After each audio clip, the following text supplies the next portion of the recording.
Hey folks, welcome wherever you are listening from. My name is Kalu, and this is an X space with me. I call them Money Spaces. We're here every Sunday, 7 p.m. West African time. Of course, we're talking money, the economy, and of course, personal finance. How does the money topic you hear about all through the week affect your personal wallet?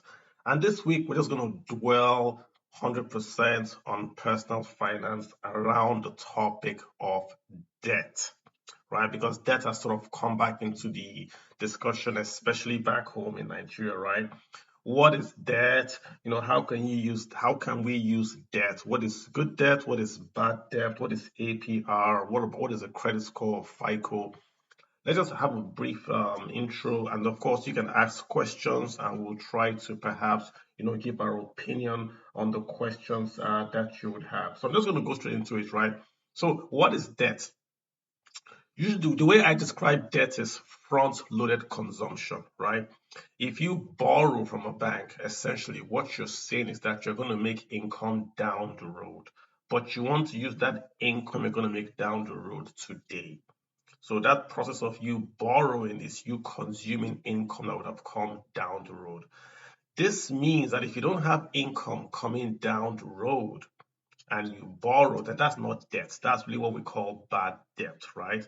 Good debt is you have income, or you have an invoice, or you have property, or you have an investment that you own, and you're going to monetize down the road. Even income, you earn a salary, that's income to you, but you're going to monetize the bulk of your incomes in the future, right? But you want to spend today. So you borrow today and then you spend today. So you front loaded that consumption you'd have done down the line. When you front load that consumption, you create a hole in the future, which means that income you have spent today, there's now a hole in the future. And how do you cover that hole? You cover that hole with income, either from your other businesses or from the income from that investment that you made. So front-loaded consumption as debt, and you cover that hole that you have created by the proceeds of that debt. Maybe you invest the debt to get income to cover it, or you take as your salary going down the road to pay back. So good debt, right, is debt that the returns you make from borrowing is higher than the cost of the debt. For instance, mortgage. You borrow, say, 10 million to buy a house. You just use 10 million, you build a house, right? The equity, the asset value, the savings on rent, because you own your own home, is now larger than the cost of that debt that you borrowed. That's good debt, because the returns from what you invested in is far superior to the costs of you borrowing those funds, right? So that's good debt. So what is bad debt? Bad debt is essentially you borrow, you consume, but the returns are either non-existent or cannot cover the consumption that you have made. And I give an example as well. If you borrow on your credit card to go to a holiday, say in Greece, right, or any country that you want, and you lose your job, what has happened? You have consumed from the future today. So you front loaded that consumption, but you have no means to pay back your credit card. So what has happened? You've created a hole that you can't pay back, and that debt is running.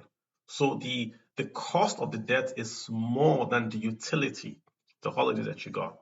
So that then becomes debt, and if you're not careful, it becomes a debt trap in that the interest payment now supersede even the principal, and you then go down, of course, this rabbit hole of you not being able to pay. So that's debt, that's good debt, that's bad debt. How do you measure debt? When you go to the bank, the cost of you borrowing is usually your interest rate. Interest rate. The best rate you should ask for or the best quote I want you guys to understand is APR, the annual percentage rate. When you say interest rate, that's just the cost of borrowing the money, right? But the APR tracks all associated costs to that debt. For instance, management fee, legal fee. This is not part of the interest rate per se, but the APR will capture it. So when you go to a bank and they say, oh, wait, the interest rate is 5%, always ask them what's the APR on this loan or this debt that you're giving to me. That calculates the true cost of that debt to you. So your APR or your interest rate is the cost of that debt. That's how much income you're going to pay back to service that debt, right? Over the year life of that debt, right? And how do you get a loan?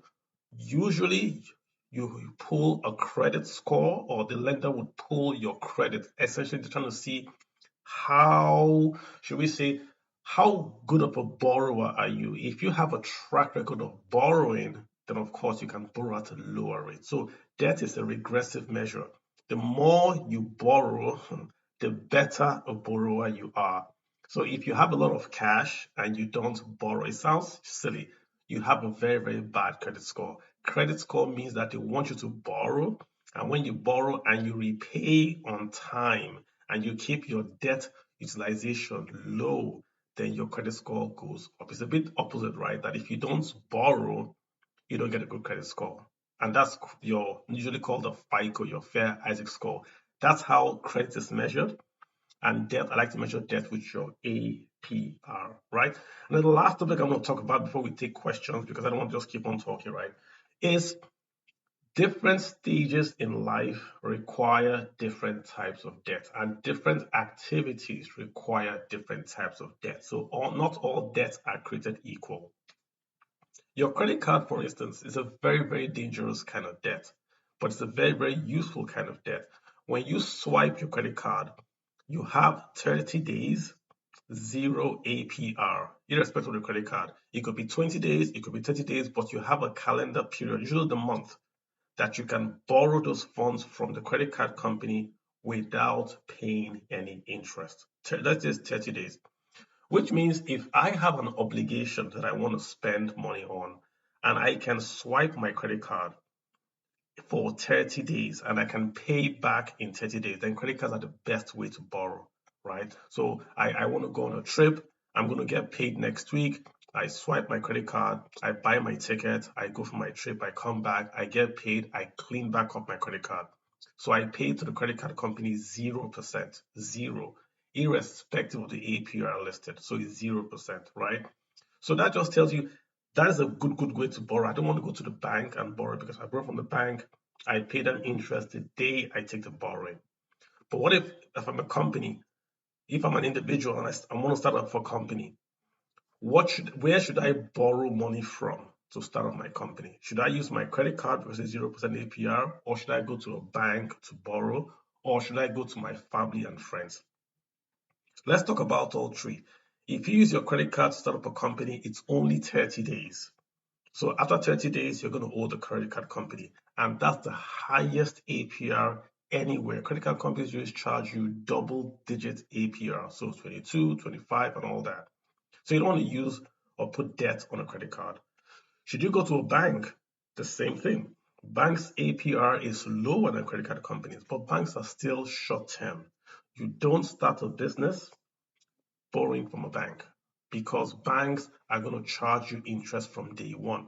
And of course, your company will not make returns or sales from day one. You're going to set up, you're going to hire people, you're not going to sell immediately, so you don't want to borrow. Remember what I said, debt is front-loaded consumption.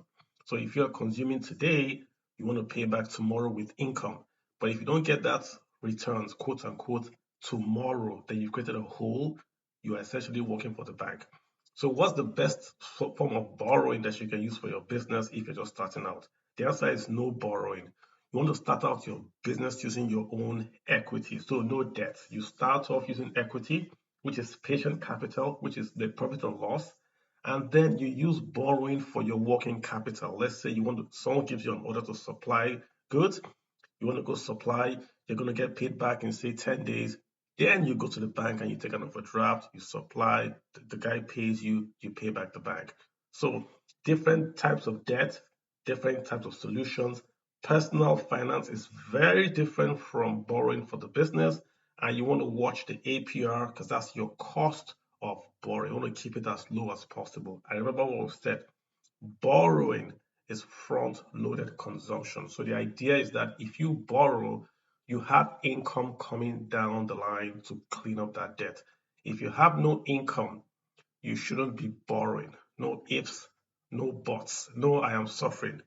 If you have no income, you shouldn't be borrowing. All right, folks, so that's my talk. I can go on for 2 hours on this alone, right? If you've got questions, I would love to hear them. And most of these topics, I have a book, right? It's titled Let's Talk About Your Money. It's available on Amazon. I do a lot on debt, not just telling you what debt is, also talking about how to get out of debt. We're just going to take a few guys that want to speak. Once they speak, I'm going to go back and then we can talk about how to get out of debt. What do you do? What is the process that you can do, right? If you want to get out of debt, you are basically in a debt situation and you want to get out. What are the steps? Because you want to do it properly, I'll give you those steps. Real quick, let me go to the DMs. Kalu, hi, could you please go over the APR? Then again, I didn't get it. Yes, I will. The interest rate is the cost of the loan. So if you go to the bank gives you, well, if you borrow $1, we're going to give you at 5% interest rate. That's your interest rate. But there are other costs associated with your loan that are not interest bearing. For instance, mortgage, for instance, legal fees, management fees. These are all costs of that loan that are not interest. So what the APR will do is to capture the total costs for you so that you know, okay, if I hear 5% APR, I can compare bank to bank or lender to lender. So you don't compare interest rates, you compare APR. If you want to borrow, you ask this bank, what's your APR? Then you compare with another bank and get their APR. Then you can see which is lower or which is higher. If you simply borrow on the interest rate, there are hidden fees which you might not capture. But if you borrow or if you ask them for what the APR is, then they have to disclose essentially everything.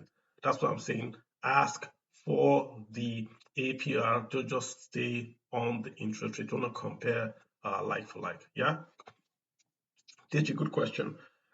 Second guy is asking if so, but I shouldn't go to the bank to borrow for my startup. Yeah, if that's what you're asking essentially. Yes. So remember this, right? A company has got four distinct life stages. Every company has four distinct life stages. You have your growth, where your idea. So you have the idea stage where you have this idea that you want to have a TV station that will show 100% financial news, right? That's your idea. After that idea, you have your growth stage where you are growing very, very fast. You are expanding, sales are booming, you are growing fast, you're still, you're hiring people, you're making a lot of profit quickly. Then you have your maturity, then you have your decline. All those stages need different types of financing. When you are growing very, very fast, you are making zero income, but you are growing your market share, you are growing your users. So you are spending all your money to expand. If you go to the bank and you borrow, how do you pay back when you are growing? Because you're going to take out cash and pay to the bank.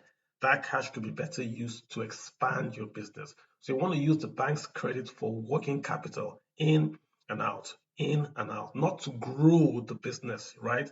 If you want to grow, you can do a term loan from the bank. So you tie it to a particular project over a long period of time and then you pay. But to use a credit card or to use bank short-term borrowing to grow long-term business growth would expose you to interest fluctuations and payments. Remember, you don't have cash when you are growing. You have the idea, you want to expand, so you're looking for equity, profit and loss, family and friends, seed capital. You're looking for patient capital that will stay with you as you grow. That's what you want. So be very careful about borrowing at the very beginning of your life stage. I've got Imanovich, how you doing? Hi, good evening. Hey, what's up, man? Where are you calling from? Yeah, I have a very short question. Go for it. So, from the economic perspective, would you recommend someone to take loan just to have disposable cash at hand at all time? Interesting. I would recommend like all the time, right? You want to have an emergency fund, right? Like Vex money, emergency fund, right? And there are many ways you can have this. If you have a credit card on hand, that gives you say 30 days emergency fund. If you have a line of credit open, line of credit means that the bank says you can spend in excess of this, but we don't charge you until you borrow. That's also good. Why are they good? Because you have the option to spend, but no cost immediately. So if I have a credit card in my wallet and it's for say $10,000, I have the option to spend 10,000, but I don't get charged until I spend. Same with line of credit, I have that option, that flexibility to spend, but I'm not being taxed. So you've got to have the discipline not to spend if you have that option. So I will always say, yes, have your emergency fund built up with your savings, but it's always a good idea to have credit, especially a business. I mean, the most important credit for me for a business is going to be your line of credit, where you can easily go get the line set up, not when you need the money you go. Get the line set up before you need it. Line of credit means an overdraft limit. The bank says you can spend X amount of money, so you just transfer from your line of credit to your checking account. So that's going to be very, very useful for you to pay, say, salaries or to do a transaction that is time bound. So I would always recommend, if you are a business owner, go to your bank or try to get an emergency quote unquote fund for the business. Line of credit is very, very good because they don't charge you until you borrow. And even when you borrow, they are charging you per day. So if you clean up after 2 days, then you've stopped your interest payments for just 2 days. If you take a term loan, you're going to pay back for the whole 30 days once you take it. It's not dependent on how long you've used it. So I would recommend a line of credit or for the business, right? And if you own your own home, if you're in the US or the UK, they do HELOCs. If you own a home equity line of credit, also might also be a good idea to take a line and just leave it open. You don't have to draw down, but you have that opportunity should you have something come up. So yes, the answer to your question is yes. It's possible to use debt as an emergency fund, but be very careful what kind of debt you're covering. If it's long term, don't run your credit card on it. Does that answer your question, sir? Yes, sir. Thank you so much. Excellent, sir. Go back to my DMs. Kalu, I'd like you to go through what's it? FICO score is your credit score. FICO simply means Fair Isaac. That's just the name of the company that runs your credit score, right? And the way it works is, if I'm a lender and I want to essentially see if you're a good borrower, I run your credit. And yes, Nigeria does have credit scores as well. We have about two or three credit companies in Nigeria. And I heard a guy, we were talking about mortgages the other day. Yes, Rio, we do have credit companies in Nigeria. There was a guy that was saying here on the space that he took his score from Nigeria, was it to Canada? And they accepted his score from Nigeria to apply for a mortgage in Canada. When we had our mortgage talk, a guy said it here on the space. So we do have credit companies in Nigeria that do run your credit. And what are they doing? Credit scores are basically, I would say, there are four or two main things they want to see. The FICO, for instance, wants to see number one, how do you pay back your debt? So if you pay back your loans on time without delay, that's almost 35% points that you get, say out of 100 if we use point system. If you pay back on time without delay, that's about 35%. Then if you have a loan, say a credit card of $1,000 and you use less than 30% of that, that's under 30% right there. So you just taking a credit card, paying it on time, and keeping your utilization below 30%, you're already at 65%.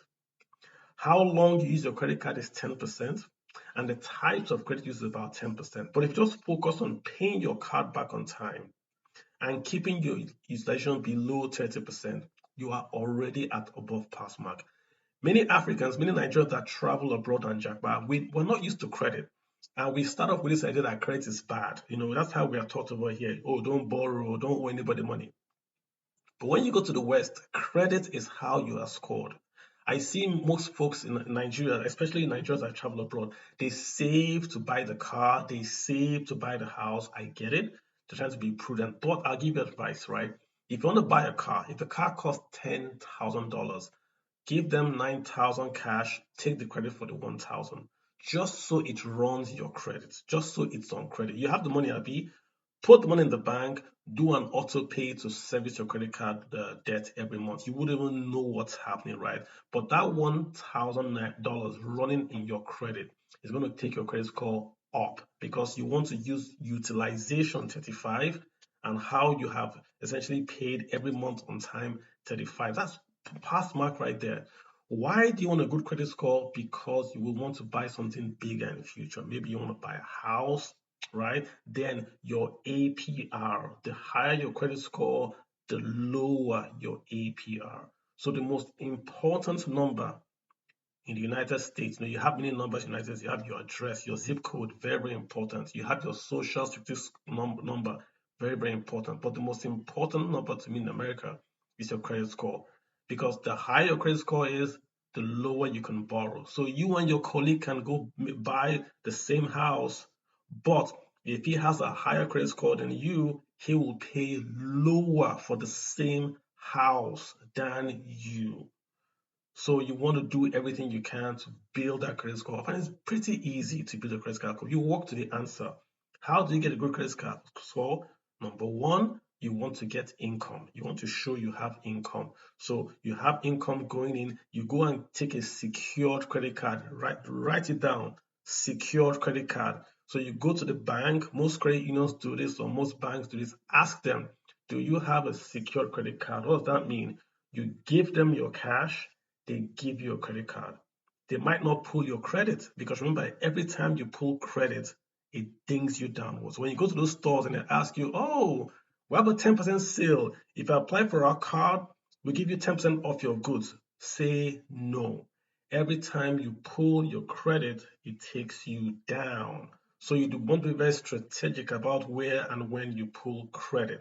So you take a secure credit card, $500. You don't have to do 1,000, just take $500. So now you have a secure credit card. What do? Buy gas every week, buy coffee every week. Just use the card once. It's not what you spend, it's how you pay back what you spend.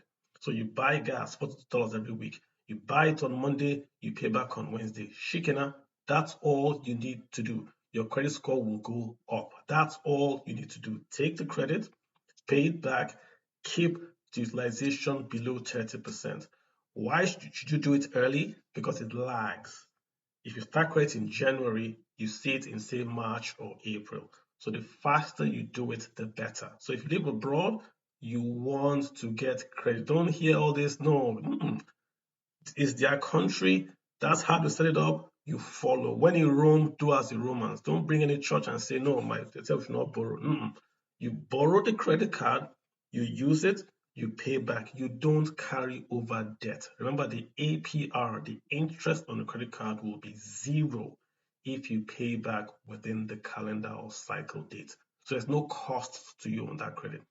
Get the one, get the credit card that gives you points.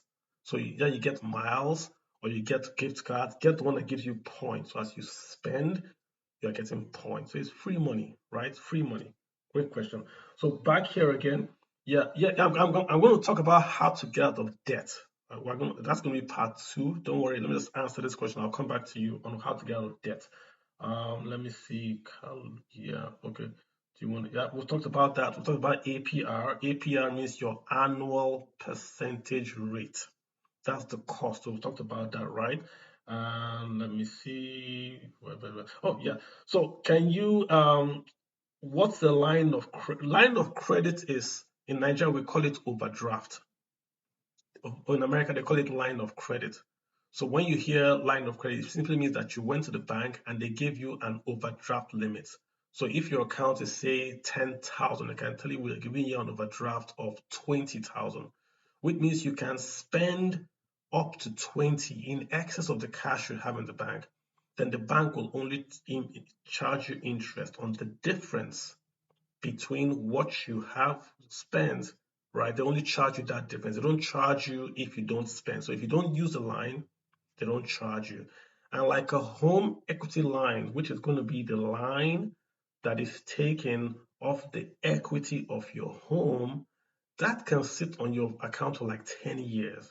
So you have that line open for like 10 years. Emergency fund right there. You don't have to touch it, but if you touch it, you didn't pay. I know folks in the US and the UK that take lines of credit when interest rates in America were like 1%, 2%, and they came to Nigeria, converted their dollars to naira and built real estate in Nigeria. then he used the high rent income in Nigeria, converted the money back to dollars. This was in the good old days when you could convert like that. They converted the naira back to dollars and serviced the line of credit and they had in excess because they're going from a dollar currency to a naira currency, spending in naira to build a home in Nigeria, getting rent in naira, converting back to dollar, and of course paying off not just their lines of credit, but also making a huge income. Why? Because it was the naira dollar rate was still stable. So you could do that locking. You could lock in Nigerian rates, you could lock in US rates and make a big arbitrage spread. I'm not sure now if that's possible because now HELOCs will charge you anywhere from 8%, 7% to get a HELOC. And even if you bring it to Nigeria and you build a house, are you sure getting your dollars to take back out of Nigeria? So that trade might have gone, but I know lots of folks that did that and were able to get that business going up in Nigeria. This is why we need stability. If there's macroeconomic stability, you can do all that stuff. Remember when we had those cards? I used to have my UBA card and I could use my UBA card in America. You don't even think about it. And it was just use it. It was pay everything in Naira. So you put Naira in Nigeria and you spend dollars in the US. That was when we were balling. Now we're not balling. So sorry. Okay, back to DMs. Yeah, can you talk about? Yeah, let me. So lots of people are asking about this. Let's talk about how to get out of debt, right? Let's assume you are already in debt, unfortunately. So you have a lot of debt, private debts, public debt. What's the process to get out? So you want to do this right, and you want to take it down as I'm writing it down. I'm going to give you the steps. So the first thing you want to do is you want to list everything that you owe, everything that you owe, OWE. You list all your debt. Very important. You list the APR on those debts. So you say, I'm owing Kalu 1 million. I'm not going to pay him. He's my guy. I'm at zero APR. I'm owing the bank 10,000, 12% APR. I'm owing the credit card. List all the debt and you categorize it by APR, right? When you do that, right, I want you to write everything now down according to highest to lowest, highest APR to lowest APR. So now you have your full list of who you owe. So the first thing you want to do is you want to call everybody that you owe and you want to look for a deal. So you call the bank. Before you do this, you have your money to pay. You call back and you say, hey, I'm owing you guys this amount of money. Is it possible to have a walkout? Can I pay you this to clear the debt, or can I negotiate this to clear the debt? Ask the bank. Be careful. Ask the bank, be clear that if they give you a write-off, it shouldn't go to your credit score. Because if they give you an accommodation, sometimes it goes to your score that you got an accommodation, and lenders don't like that. So be very careful. Ask them about that. Be very clear so it doesn't have any negative impact on your score. If they say, sure, you can pay this and clear out the loan, take that first of all before you go further. Just take that deal they give you. If you call the health company and the health company says, if you pay this amount, we'll write off all your debt, take that deal first of all before we go further.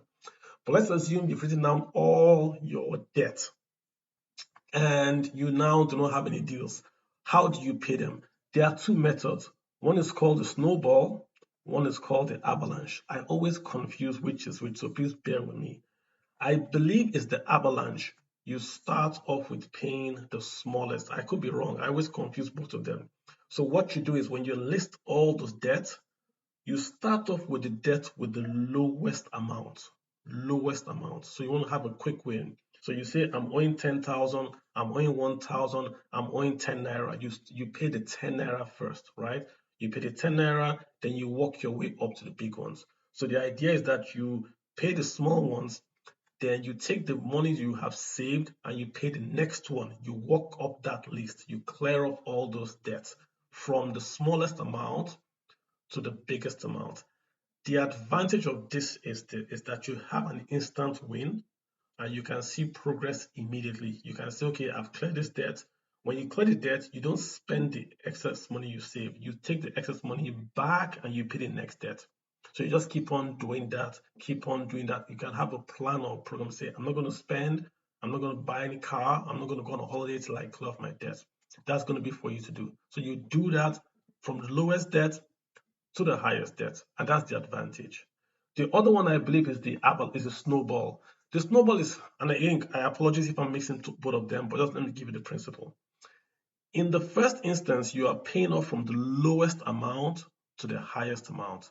In the other instance, you are paying off the highest APR to the lowest APR, which means when you write out all your debt, you wrote out your APRs, the cost of the debt, you want to pay the ones with the highest APR, not the ones with the lowest amount. Why is that? Because the ones with the highest APR are costing you more. So that means that if I have a $100 credit card and I have a 100,000 personal loan, because the credit card has a higher APR than the personal loan, I want to pay off that credit card first. So when you look at your debt, you won't see any quick wins, quote unquote, because you still see the big amounts there, but you're paying off the ones with a higher APR first because you want to reduce the cost to your budget. So you go APR to APR. Even if it's going to take you a longer time, you are actually reducing the cost to your balance sheet. I actually like that one better because it makes more sense. There's no point paying off the lowest amount.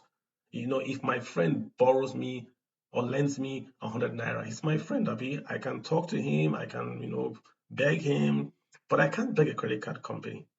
They will need their money or they report me to the credit bureau or to collections. So I'm more interested in making sure I get out of debt, expensive debt, than paying off the small guys first. You have to be quote unquote greedy, right? Pay off the expensive debt first before you pay off the lower amount first. That way you are releasing more cash into your balance sheet, into your cash flow statement that you then use to pay off the next most expensive debt. That's what you want to do. Those are the two methods. Number one, list out all your debt. Number two, call and see if you can get a deal from your companies that you owe those debt to.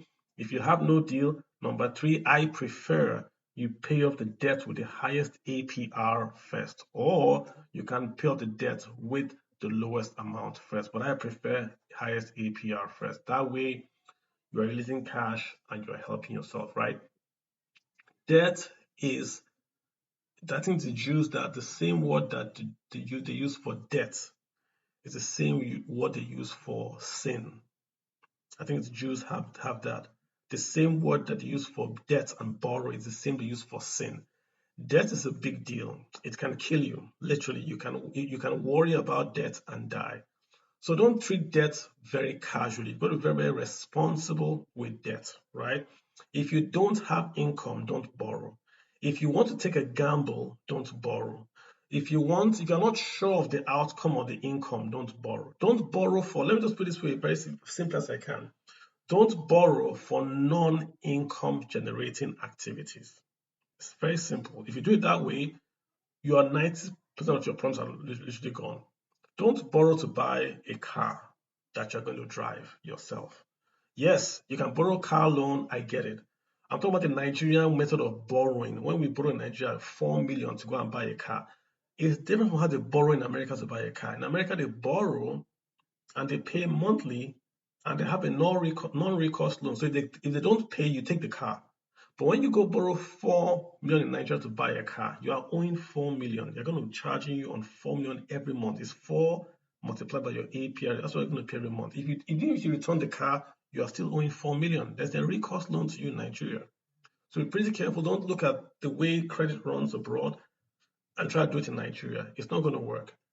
The West has a credit system, Nigeria does not. So in the West, you are actually encouraged to borrow. And if you look at your balance sheet, borrowing actually helps you. You can borrow to buy, and on the balance sheet, you're boosting your assets. If you are younger and you are borrowing to buy assets, that's a way of beating inflation because you are buying those assets today and then you are paying them back in inflated dollars. But in Nigeria, it's different. You can't do it in Nigeria. If you borrow in Nigeria, the interest rates are very high. So you are basically, even though you are enjoying the assets, the interest rates that are so high take away the utility from you. Let me explain it again this way. If I want to buy a car and I live in the United States, the car is costing, say, $10,000. I can borrow that car and pay over 7 years at, say, 5%. So the actual cost to me is that 5%, not the 10 grand, the 5%, like a lease to me. If I can't pay that car back, I give them back the car, I walk away. So I sort of have a window to escape a debt trap.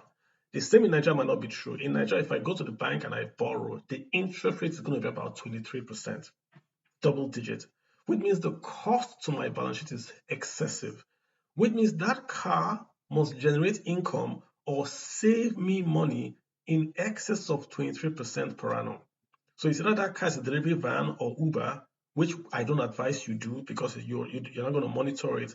But if the cost of you going into a bus is going to be less than the cost of you borrowing at 23 to buy a car, then you want to ask yourself, should you really buy that car? I know many guys that put money together and buy a car to go from, say, Ikeja to VI. That's what they just do. They buy a car and the car is owned by 4 people. They go from Ikeja to VI. It's their car. They just go to work and back. It's cheaper than buying an Uber. So 4 of them own the car. Toyota Corolla. If you divide it 1 million, 1 million, it's 1 million. But if you divide that 1 million over the years, they actually save money. There's no APR cost to that. So be very careful about debt, about going into a debt trap.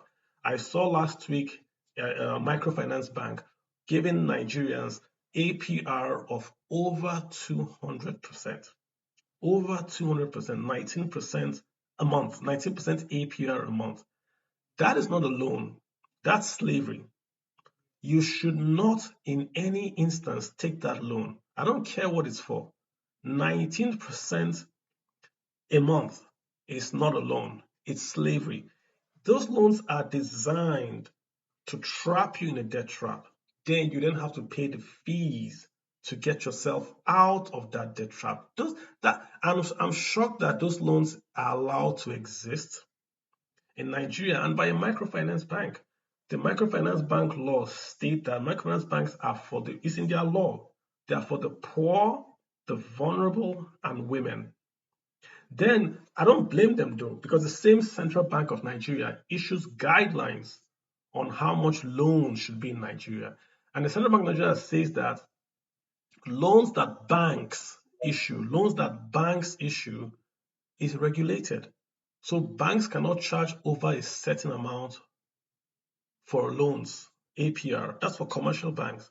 But then it goes to microfinance bank and says you can charge whatever you like. And it says that microfinance banks are to address only the poor. I tweeted it, so if you go back to my tweet last week, you'll see that I copied the CBN law and I put it right there. You cannot, in a country like Nigeria that has an endemic level of poverty, allow a lender to issue loans at 19% APR a month, which means about 223% APR per annum. There is no justification for that loan. How can they put that loan on their balance sheet and justify it anywhere? It's unconscionable. So that's not a loan. That is still staying today speaks more to the regulators than to the microfinance banks, because microfinance banks they're a company that want to make money. I don't blame them. The law said they can do it. But why are the regulators allowing them to do it? How do you borrow at 19% a month and have utility? Explain that one to me. I don't know. Choose about how you doing. Go ahead, sir. Okay. Good day, everyone. I just wanted to concur about the microfinance loans. The thing they do is they don't let you know it's per year. They don't tell you it's 23% or they tell you it's 19%. So you fall for it. You understand? It's only way that a bit finance oriented, sometimes they even tell you it's even as low as 10%. I'll tell them it's not feasible because that's lower than the MPR. Well, I don't really, father is not even 10%, it's actually 120%. Oh, gotcha. Because it's per month. Yeah. So they can even come around and tell you very low interest rates like 10, 8, 9. But meanwhile, it's times 12, but you wouldn't know, and they wouldn't tell you unless you probe down. So that's what they do a lot. And maybe because sometimes they don't ask for too much collateral, they just feel. Yeah, I mean, it's easy cash to get. That's the thing. That's what I'm saying. These are loan traps because a long time ago, we talked about loan sharks on a Twitter space. I also wrote an article. It's very easy to get those loans. You simply you download the app, you apply, they give you the money. But they're giving the money because they know you can't pay back. They know there is what we call ability to repay. And I know American banks have ability to repay rules. I didn't know Nigerian banks had it. Like research, and I saw yes, Nigerian banks also have ability to repay rules. It basically says that a lender cannot lend out money if they believe the person that they're giving the money to cannot pay back. It's in the microfinance laws. And it says you should not lend if you know the person cannot pay back. Yeah, those microfinance banks saying that they believe a Nigerian can pay back at 200% per annum. It doesn't make any sense, Chizoba. And again, you're right. I think the whole idea is lack of should we say financial education. That's what I did in this space today. I saw that and I said that we had to talk about interest. I specifically did it about that microfinance bank. And that's what I'm asking, telling people about this APR. Don't ask for the interest rate. Ask them for the APR. By law, they must tell you the APR. And if you don't understand it, ask them for a repayment schedule. They have to give it to you by law so that when you get this, you can make a proper analysis. There is no way. You can't say, I saw guys on the comments saying you can borrow because, no, you can't borrow at 19% per annum and have utility. You are simply postponing the day that you're going to go get into trouble. That's all you're doing. If you can't borrow, you can't borrow. End of story. Stop it. Go get equity or get a job or do something else or work. But you can't borrow. The point I make is that borrowing at 19 is not an option to get out of debt. I know it's interesting about the same company is owned by three people. So the same company owns three apps. Then you go to one and then they move you to the other app. So this other app will clean out this debt and take it to the same company on a different name, different app. Then you can't pay, they make you pay, then move to the third app. So they keep on recycling you, getting fees of application fees from you and all that. It's a big racket. And they're letting it stay, huge racket. So, but did you have any follow-up or I should let you go? I think, as you said, we need financial education. And Nigerians, for one reason or the other, once we see ease of getting money, whether we need it or not, sometimes we just go pick it up. Because funny enough, if you check it out, maybe 50-60% of this money is people borrow. They don't really need it. They don't feel that they can get, 10,000 here, 100,000 here. Sometimes it's just for lifestyle. Interesting. Sometimes. Really. Not good, guys. Stop it if you're doing that. Not good. Stop it. Yeah, if you're doing it. Hey, Just B, what's up, man? Yeah, good evening. How you doing? Yeah, well, yeah, just like, when you're speaking, I was just recounting my experience just recently. In terms of the racket thing going on, when it comes to loans in Nigeria. Yeah. Indeed, a lot of financial educations need to be put out there. And I think our financial institutions themselves are actually very exploitative and not helping in the development or rather micro business growth in the country. I remember, and what they call mounted solar, installation in my business, and they were telling me they could give me installation if after an energy audit, come about the cost, and they were going to give me at without what you call it at 19 or 23%. So I started engaging them because, of course, if you are not careful with loan, it's going to put you in a trap. First and foremost, I first of all look at what I want to do, which is solar, and most important is the battery component. So you need to even know the quality of battery they are bringing for you, right? So when he came, I started engaging him at what percent, 23%, what is the payback modality modules like? He started telling me I'll have to pay on a monthly, and then the percentage, keep rolling up like that. So when I look at it, say for a 24 months period, that's like 2 years. I said, okay, that's beautiful, but by the end of 2 years, I'll still have been in a trap because by then it's expected that my battery will have run, its potential. Yeah, right? And now exactly. I have to start looking for money again to buy a battery. So when I look at it, I say, look, at the end of it, or the only enticing thing here you're bringing for somebody who don't know the 24 months you are paying for the repayment plan. But when you look at the percentage you are getting it's quite huge that at the end of it, you have just worked for 2 years for this microfinance. Yeah, exactly. And it doesn't come with any benefit at all. And just 2 years, you will have just worked and paid for them.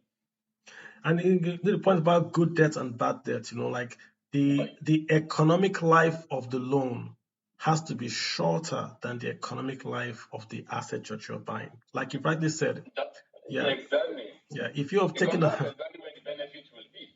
that's You have utility, money yeah. to so exactly. Why take a loan that is going to continue after the utility of the asset that you're buying? So that's another way good debt and bad. The debt itself is not bad. Deficit financing, I mean, if you are a young person, doesn't matter where you are in America or the US, you have lower income than you will have in future. So the day you start to work, you're always going to have a lower income stream than when you are, say, 10 years on the job because you're just starting out. So in financial planning, we call where you are your accumulation stage. You need to accumulate assets because those assets you accumulate when you are younger is what's going to pay you back as you get older. But so what do? Your income is too little to buy an asset. You have to go into debt. So if you want to buy a car, you want to buy a microwave, you may even buy a house, you have to borrow. So borrowing is essential if you want to get assets. If you wait, right, to save, and let me just use the example of Fela. If you guys, Fela Nicholas Okuti, one of the greatest economists in Nigeria, right? He had a song, and I'm gonna do a special space on that song where he talked about this guy trying to save. I think it was overtake, no, overtake. Talked about this guy trying to save money to buy a fan, and the guy every month was saving to buy the fan.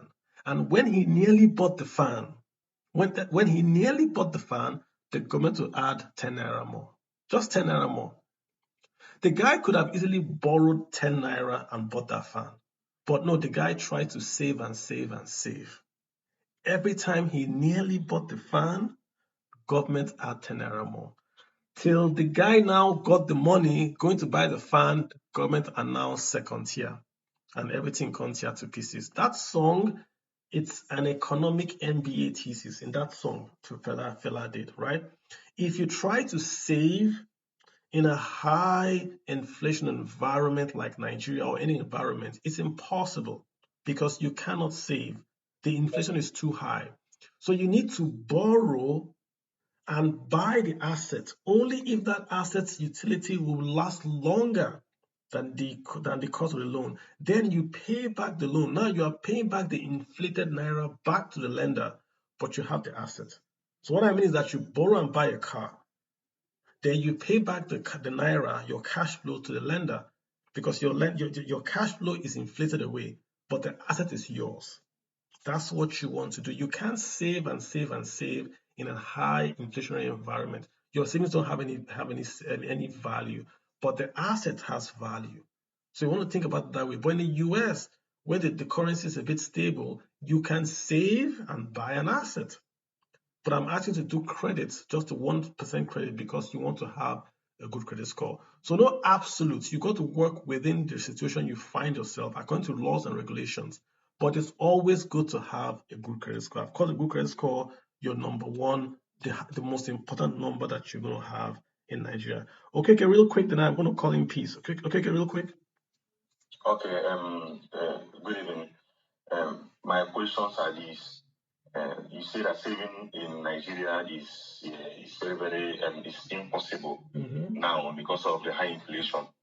Now, my question is this: on the need to borrow, because as from what I understand in what you are saying, you are telling us that the credit system in Nigeria is very, very bad. So how can we, as a young guy that I am now, that I'm into business, how can I be able to borrow to buy some of these assets and pay back? And since the APR of those microfinance bank are very high, and then thirdly, is that credit system also applicable to Nigeria? Can I be able to borrow and maybe pay back immediately so that the loan their APR will reduce maybe as time goes on? These are the questions I want to ask. Yeah, okay, great question. So, see, the thing in Nigeria is that the credit system is broken because number one, we don't have identification, number one, and number two, we have high inflation. So, identification and inflation, which means that if I don't know who OKK is, to borrow him money, I have to ask for collateral, static collateral. So for you to come to me, if you don't have static collateral, it's difficult for you to get a loan. That's the first thing. So because I can track you, number one. And even if I can track you, my MPR, what I borrow from the CBN is 18%. So I cannot give you any loan below 18%. I have to start from 18%. That's the problem in Nigeria. So loans are very expensive. If you're an SME and you are borrowing at 18%, then how do you make money back? You have to make 18% just on the interest. Then you pay salary, you pay rent, then you cover your cost before you even do anything. So it's very expensive. So for a local guy in Nigeria, quote unquote, look for other ways to borrow money. I'm saying you can borrow for working capital. Somebody says, supply me goods, I'll give you LPO, I'll pay back in 30 days. You can borrow for that because you are going to go in. Now, Okay, it's very, very hard. When you ask people, please, no, let me people land. are giving goods now will tell you, if you can't say now, they will carry the goods now. It's very, very hard in That's Nigeria now. okay, I'm agreeing with you. But, That's what I'm saying. That is next to impossible. I'm agreeing with you. I'm saying you cannot borrow credit. There's no credit in Nigeria. I'm saying, but there are other ways you can get credit.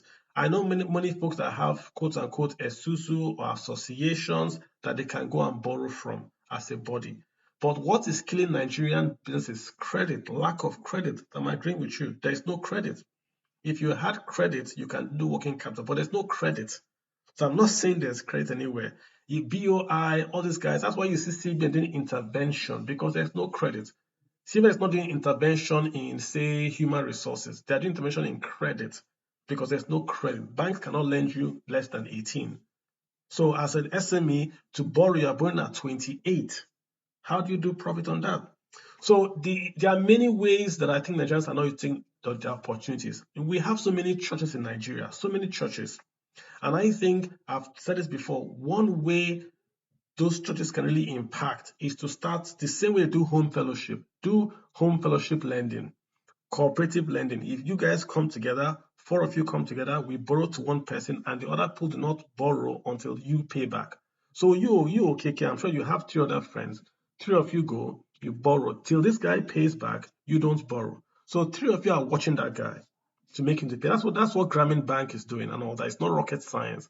But there are folks that have a lot of cash in Nigeria. I think they can deploy to the real sector that we're not doing it yet. Banks alone cannot lend. Banks are not set out to lend for long term or no, they are working capital folks short term. But the other non-traditional lending in Nigeria is what we haven't done well. That's really where I think we are missing it. We have to develop other ways that we can get credit across to Nigerian SMEs. Otherwise, okay, nobody's going to borrow, like you said, and we're dead, right? Okay, thank you very much. You're very welcome, man. Eman, did you have a comment, sir? Emanovich? Hi, it's me again. Thanks again for the opportunity. Just, I don't know if this is the right question for the discussion, but I'm just wondering, in the high inflation society that, as it is currently in Nigeria, I'm just wondering what you would consider a good asset. Any asset that holds its value, number one. So it holds its value, which means that if you buy a house, the house holds its value. So let's ask the question. When you say asset, you are not talking about returns. You are saying the asset. Or are you talking about returns? Clarify your question for me. Yeah, even if the value should be there, but I would expect some return because... Which is more important to you, returns or the value? Returns. Okay, so if you are talking about returns in Nigeria, the inflation rate in Nigeria is about 22 to 25%. I can tell you for free that there's no securitized, regulated investment in Nigeria that is beating inflation. There's none. So let's just get it out of the way. There is no securitized or regulated investment that is beating inflation in Nigeria. None. The ones that you see beating inflation are either not securitized or non-regulated. So if you want to chase those guys, you are taking a higher amount of risk. You might make your money, you might not make your money. So there's no investment that is beating inflation. What you're trying to do now is to reduce your nominal loss. So you're buying an investment that's going to pay you 15%. It will reduce your inflation loss by 10%. Or you are not holding cash. If you don't hold cash, they're not, then inflation is going to struggle to hold on to you. So there are other asset classes like commodities. AFEX. I know you know AFEX, AFEX. Google them on Twitter. They offer like you can buy rice paddy, you can buy commodities through AFEX. That's another way to, should we say, diversify an uncorrelated asset. So you are buying rice that's causing inflation. You are buying that paddy or cocoa or ginger. That's through commodities. There's also gold. There used to be an ETF in Nigeria called new something ETF. It was a gold ETF. It was the best performing ETF in Nigeria for a very, very long time. I wouldn't advise you to buy it now simply because the price is now overpriced. Everybody found it, everybody took their money there. So if you are buying that ETF, you are buying it at a very, very, very, very expensive price. But that's what people are doing. People are buying that ETF because it was backed on gold, and you could sell that ETF in South Africa and get rands, and the rands were not as correlated to inflation as Naira. So people found that way to basically hide their money away from Naira. Look at it this way: anything you can do to avoid holding Naira, you have avoided Naira inflation. So if you take Naira or you earn in dollars or you buy an asset that is not cash, if you're not holding cash, then inflation really doesn't have a bigger hold on you. Does that make sense? But so if you Yeah, talk, it makes sense. so that's the return question. If you're talking about the value, of course, property, land, anything is value is fine. But returns, none beats inflation. Okay. Thank you so Good much. evening, sir. Dara, what's up? I'm very fine. So my question is, how can a new business owner evaluate the trade-off between equity financing and debt financing, and also make an informed decision as to which one he or she should take? It's like a hard question, but it's a very, very easy question. First of all, the easy part is that there's actually a calculation, CAPM, capital asset pricing ratio, that tells you which is cheaper. So if you want to go the geek way, you can actually plug in your equity numbers, plug in your debt numbers, and to tell you which is cheaper. But let me give you the easy answer. And I'm telling you for a fact, and I've done a startup in Nigeria. I have many friends have done a startup in Nigeria. The biggest, let me give you before I give you an answer. In Abuja, and see if Steve can answer me. Someone told me that in Abuja, most SMEs fail after 2 years. It was specific 2 years. Why do you think they fail after 2 years, Dara? Do you have any idea? Why 2 years? What do you think? I don't particularly have an idea. You know why? Why? That's when their rent runs out. Their rent runs out in 2 years. So the point he was making is this, right? Cash is what kills SMEs. Lack of cash. It's not profit. You might make profit and not make cash flow. So you have an SME, you are supplying detergent. Supply 1 million units of detergent to, say, Shell or to, say, this bank, and the bank does not pay you back to pay your NEPA bill or to pay your worker. So you go out of business. It's not the profit, it's not the branding, it's not the whatever, it's the lack of cash. So to answer your question, how do you determine which is cheaper for you, debt or equity? If you take debt, debt eats your cash away. So you make sales, that sales hopefully becomes cash. It goes to the bank would debit your cash and pay themselves interest. So the money that you would have used to grow your business is being used to settle the bank. So it's not the best way for you to grow your business, especially if you are in the startup stage. In the startup stage, you don't want to talk to banks because banks are shorter term. That's their mandate. They are shorter term and they are going to charge you interest. You want to do more of equity, which is patient, which does not require cash repayments instantly. The dividends are not mandated. So you want to do that to start up. Then once you begin to level up and get to mature, you then go into term loans to expand. So you don't have to do the CAPM to understand what I'm saying. If you are starting a business, you can use the bank loan for working capital, which means you want to pay your salary or you want to supply something, but not to grow. Because you will need to take cash that you need to expand and pay the bank. So it will kill your growth and might kill the idea. Businesses die. A business will die when it runs out of cash. not when it has no customers. Companies can survive with no customers, bad customers, with no products, with bad PR. A company can survive. But once they run out of cash, they die. Make sense, Dara? Absolutely. Thank you very much. Got you. I got Ideremi. Idemi? Did I get that right? Idemini. I'm not sure if I got that. ID. Yeah, hello, Colin. How you doing, sir? What's up? Yeah.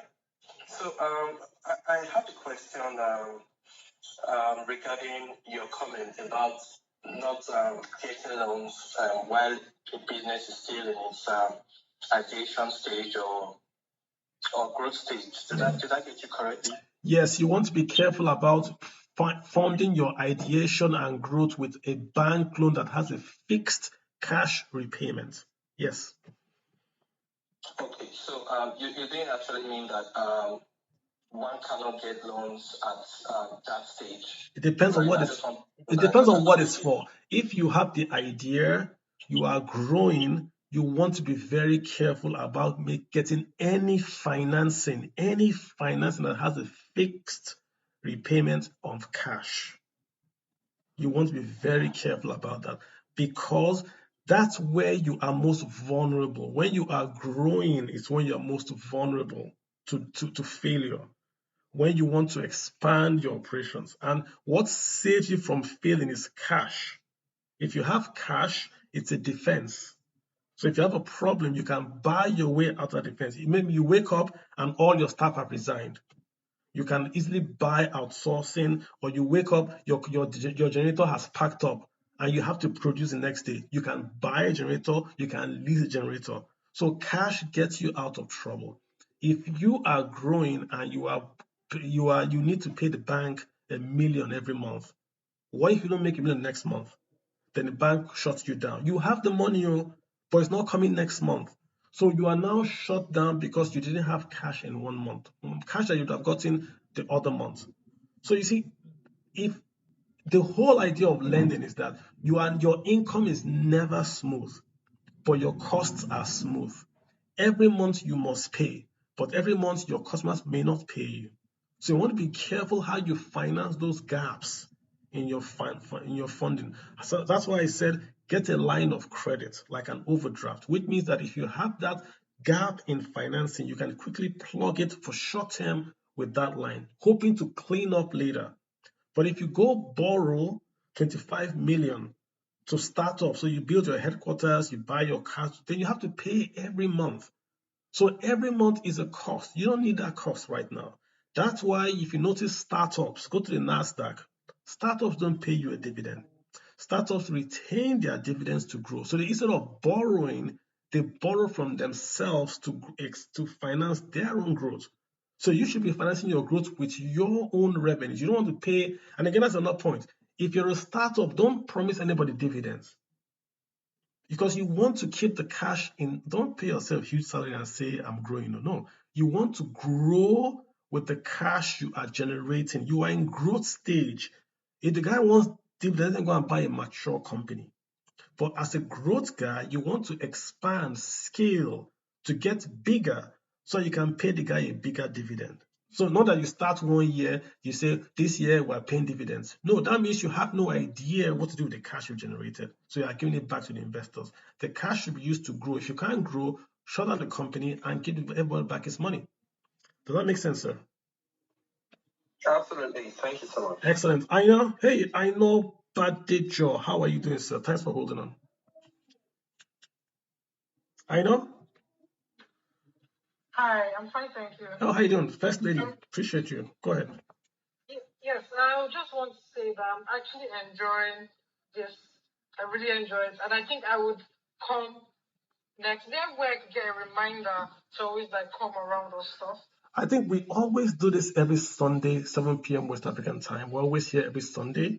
So if you look at the header, you see the podcast link. You see all our episodes are all recorded. So once we're done, we put a copy on the podcast. We put a copy on Twitter. It's called The Way I See It as the podcast. but it's on YouTube, everywhere it's on. And yeah, so if you follow us, if sometimes we don't announce it because I have guests that maybe skip, but we're always here Sundays, 7 p.m. West African time. Okay, thank you. I'll definitely put a reminder on my calendar for this. Thank you very much. You're welcome, and Thank you. Thanks for Thank you tuning in. very I much. appreciate you. Yeah. Sawale, how you doing? Hi, yeah, good evening. Thank you very much. What's up, man? Sir, I have a question. My question is not related to this, but it's a finance question, and it's been bothering me a little bit. Let me say I'm in my early 30s, and I believe by next year I should be able to get a very good job, hopefully. So I'm looking into investing in businesses as at this time because it's one of those things I see one can just use just to scale up into the being wealthy. And I'm somehow scared a little bit because looking into renewable energy, I saw somebody that invested his huge sum of money in lithium battery, and despite the way the renewable energy is going, I think he lost almost huge amount of money on it. So my question is just like, what can we look for in investing in businesses, or you understand what I mean? Like, just in investing, what can I actually look for in companies or organization before I can now say, okay, I'm pushing my 10,000, 100,000, 20,000, 50,000 every month or every year. Gotcha. So, the first question I'm going to ask you is that, do you want to make more money or do you want to keep the money that you have? Yeah, I want to make more money. So if you want to make more money, that means you are looking at equity. Equity means that you are buying into a profit and loss agreement, meaning that if you put that money in, you can lose it 100% or you can gain. The principal you put in can actually increase, as opposed to fixed income. When you do fixed income, you go to the bank and you put them in the bank, your principal can never increase. You just get an income on your principal. So if you want to make more money, we then want to do equity. So we've passed the first question, right? So we're in equity. So let me ask the second question. If you hear that this company you have invested in is going to lose money next year and lose money for the next 3 years, but by the 4th year, it will start to make money, are you okay with that? I'm going to take my money out there, maybe by 20 and I invest. No. So if you take it, I know if you take your money out, then you don't want to do equity with that now. It doesn't work that way.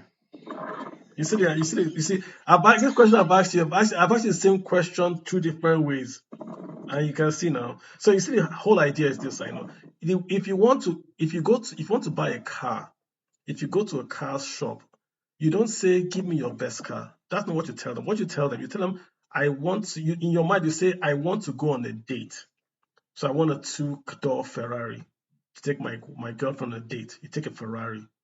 If you want to take bags of cement to Kano, what do you take? You buy a trailer to take your bags of cement to Kano. So the point I'm making is that you invest according to your risk, your objectives, even your age, even your ethical. That's how you invest. So if you say, what can I invest in? It's like you're telling me, what car do you have to sell me? You have to tell me what you want to do with the car. Do you want to go on a date or want to take bags of cement to Kano? If you tell me that, I can tell you, oh, look at this sector. Oh, look at that sector. But I just asked you now, you said you want to make money, you want to do equity, but you don't want to lose money. So you're not doing equity. If you don't want to lose money, then you should stay in fixed income. The problem with fixed income is that when you stay in fixed income, inflation kills you. But if you go to equity, inflation may not kill you and you may lose all your money, but you may get more money. You see the risk, the may. But in fixed income, you are sure of getting your money, but no, the inflation will kill you. So you have to choose the one you want. There's no mixture. That you can't say, I want her. It's not buffet. Do you want to make more money or do you want to keep the money you have? I want to make more money. Okay, that means you want to do equity. If you're going to do equity, you want to then look for, okay, now we're talking. What do you know? What do you know about agriculture? Do you know about lithium, or you just heard your friend doing lithium? You heard on CNN. What do you know? What training do you have? You don't have to answer. But what training do you have? What do you know? Where do you have the link in? Who is your uncle working in customs that he gives you information? You want to start to invest where you know. So you know agriculture, you know this company supplies agricultural seeds. And last session we were here, one guy was telling us here that the seeds that Nigeria makes, that company is going out of business, that the seeds that we use in Nigeria to plant, the company that makes those seeds is going out of business. So if I know that now, who is going to replace them? Is there a company that's going to come to replace them? Who is that company? Who owns them? Can I invest in that company? Because they're going to be very, very essential for Nigeria's growth. If Nigeria is going to grow, that company will grow. Do you get what I'm saying? If you simply now go and invest blindly, you don't have the information to keep up. So you're going to lose money because you might think this bank is doing making a lot of money because it's a bank. But it's losing money because the bank has non-performing loans. I don't know what non-performing loans mean or what they mean to the balance sheet. So the most important element for investing is information. You've got to know, you've got to read to know, then you do what you know and invest. You see, Warren Buffett, what he says, he doesn't invest what he doesn't know. So if you copy him, if you learn about how he looks before he invests, that's a good way for you to do. So you don't, if you don't know, I don't know anything about lithium, so I'm not going to go there, right? So if I know about banks, I'll go there. So that's what I advise you to do. So before you say, try to read, to understand, get a link, go and understudy someone, then put your money. It's your money. You don't lose it, right? Yeah, yes. Yeah. So I hope you get it where I'm going to with this. No one's going to tell you buy this car. You got to say I want to go here, then they can tell you what particular car to buy. Okay, thank you very much. You're welcome, man. I've got Bros K. Bros IK, is that you on the DP? Yeah, go ahead. Who is speaking? Okay, hi. Bros IK, is that you in the DP? Is that you? Does it matter? I'm not understanding if I should call you Sir or Alhaji or just. I'm not an Alhaji though. Okay, go ahead, sir. Okay, thank you, sir. So, actually, I think thank you for hosting the space. I think it's pretty much what I need now. We actually are a small startup, and we've actually taken some loans in USD. And now we generate in Naira. The problem we're having at the moment is that the Naira has pretty much tanked. And, we have to pay interest on the dollar loan, and we're paying back. So what advice do you have for us, before we go out of business? Because Wow. I keep hearing you saying that if you borrowed in dollars and now you're paying back, you're likely to go out of business. What advice do you have for us? Question for you: Do you have a chief financial officer or accountant? Do you have one in your company?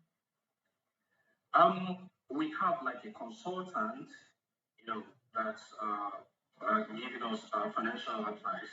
But when you borrowed, did you have? I'm sorry, I don't put you on the spot. But when you borrowed the dollar, did you have a CFO or an accountant in house? Because you're a tech guy, you said. Did you have a CFO? Yes. You had Yes, we had someone, but not in house. They helped us to get the loan because it was more. Luckily for us, it was more like an informal kind of arrangement.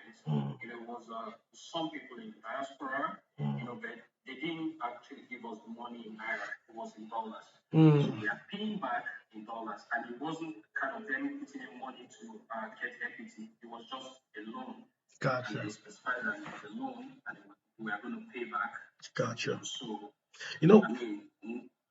where I'm going to is that if you had a finance guy, he would have done what's called a hedge, HEDGE, hedge. He would have hedged this exposure for you. Because back then, what you did is what Nigeria did. The Nigerian Minister of Finance advised the president to borrow in dollars because it was cheaper than Naira. But no one, or should we say, they did not hedge. The failure to hedge is the problem today. If you had hedged, you would have been able to even make money on your hedge right now. You would have made more money than on the hedge than even your operational income you are making. So right now you have a situation whereby you have Naira to pay back in 1004 that you borrowed at below. So, I mean, honestly speaking, you have to do a refinance with those guys. You have to call them in. I have to say you cannot pay what you have, and you have to do it early. And you say for the business to survive, you either can give them equity. You have to convert what they've given to you either to equity, or they extend the period of your obligation to them. And you must take your own sacrifices. You have to be open to them and say, this is my balance sheet. The mistake we made is that we did not hedge. If we pay you guys back this, are you giving them a bullet payment? I mean, are you paying them dividends, or how are you paying them back? Is it an equity thing? How are you paying them back? Not even equity, but it's more like interest. Okay, so you got to stop that interest. You have, like I said, you have to call them. I have to open the books, and you say, right now we're paying you interest on 1,004. We borrow the money at 400 or 500, right? If we continue, the bill is going to fail. So it was at 500. 500. You see, so you are paying interest now at 100% plus. So you call and you say, okay, this is what's in it for you guys. You guys will stay in, and I'll give you guys a stake in the business. I'll put a promissory note. Give them. I'm giving you free advice. You can write a promissory note that you can buy back from them in future amount period, to say, okay, I'm so confident in this business that I'm going to owe you X amount in dollars, and I guarantee to buy it back from you in 2-3 years. That 2-3 years, you are trying to rejig your business, and you're trying to hope that the Nigerian economy improves to the extent that you can pay back. Because the problem is that if you keep on paying them cash, you're going to kill the business. You're paying at 50%. So I don't think your margins can grow by the 100% to cover what you're paying on just this one line item of interest financing. So you've got to call those guys and do a total reorganization of the finances. And this time you want to hire a finance guy to do the books for you. Oh, perfect. I mean, thank you so much. I mean, this is a good one. If you don't do it, your business will not survive. You've got to be open. You've got to be open, share the books, and ask either conversion to equity, or you buy a promissory note payable in a longer duration, allowing you time to continue. If they insist on getting their money, you can't pay. The business would fail and they will lose money. So all of you have got to give something away. Thank you so much. All right, bro. Thank you. Yep. Prosper, what's up? You're welcome. Prosper, what's up? Prosper, you got the floor. Good evening, boss. Hey, how you doing, man? I really appreciate your enlightening and lecture you've been giving here on X. I started following your accounts early this year, and I can say I really learned a lot. Thank you. In fact, you really motivated me in going deep into economics and macroeconomics in general. So that's on that. I want to ask a question.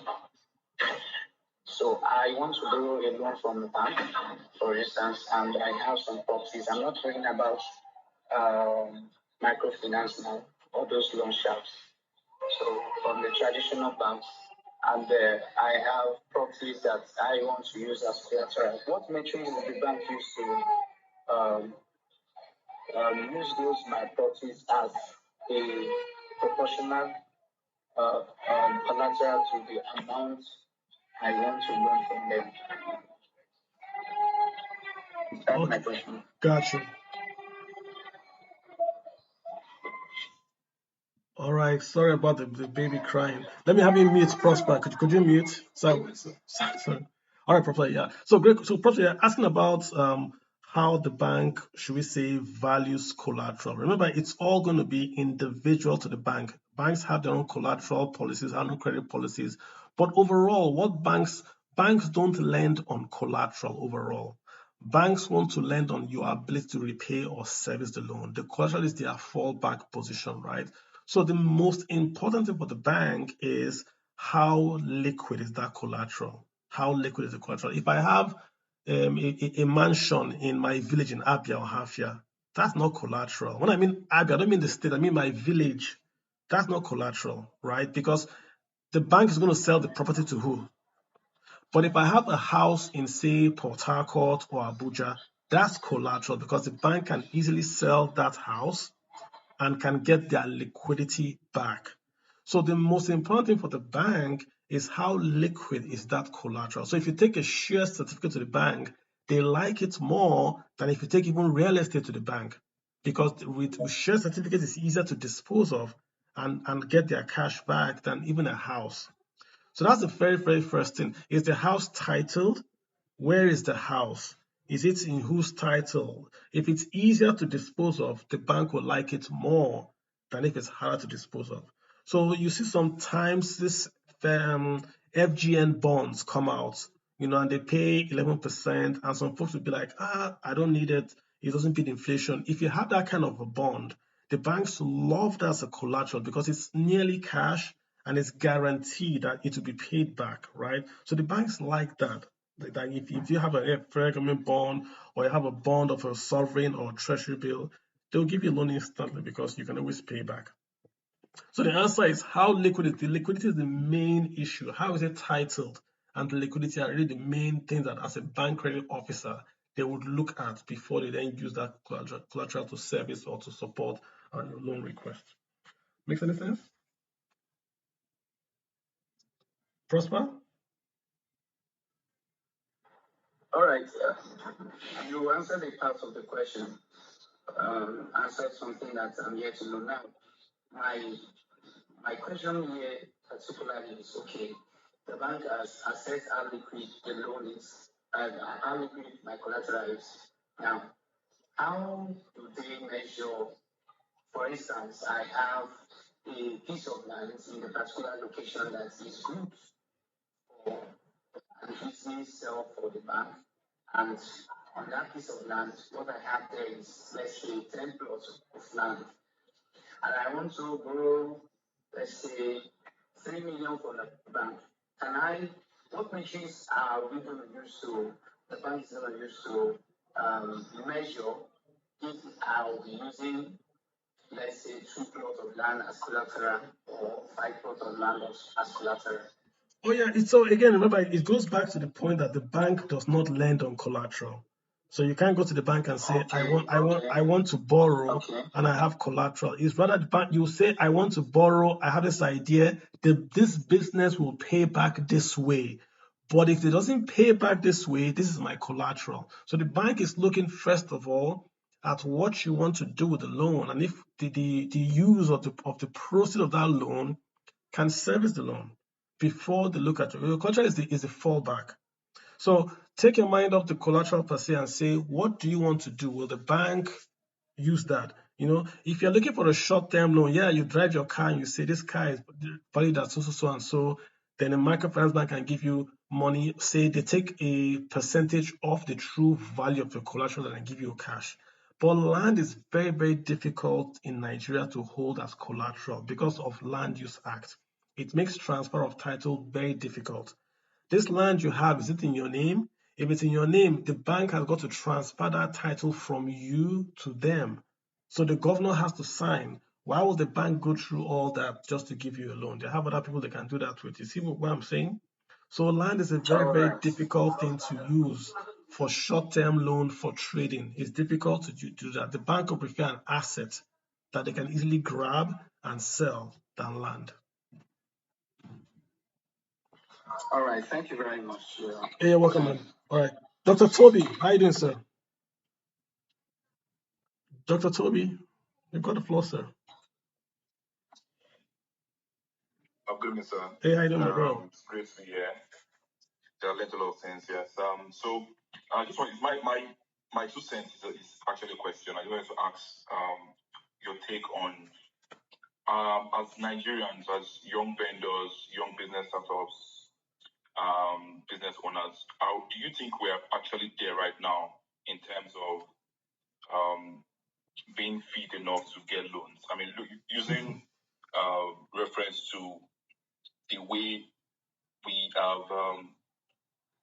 I say, softly mismanaged the opportunities towards loans that we have now.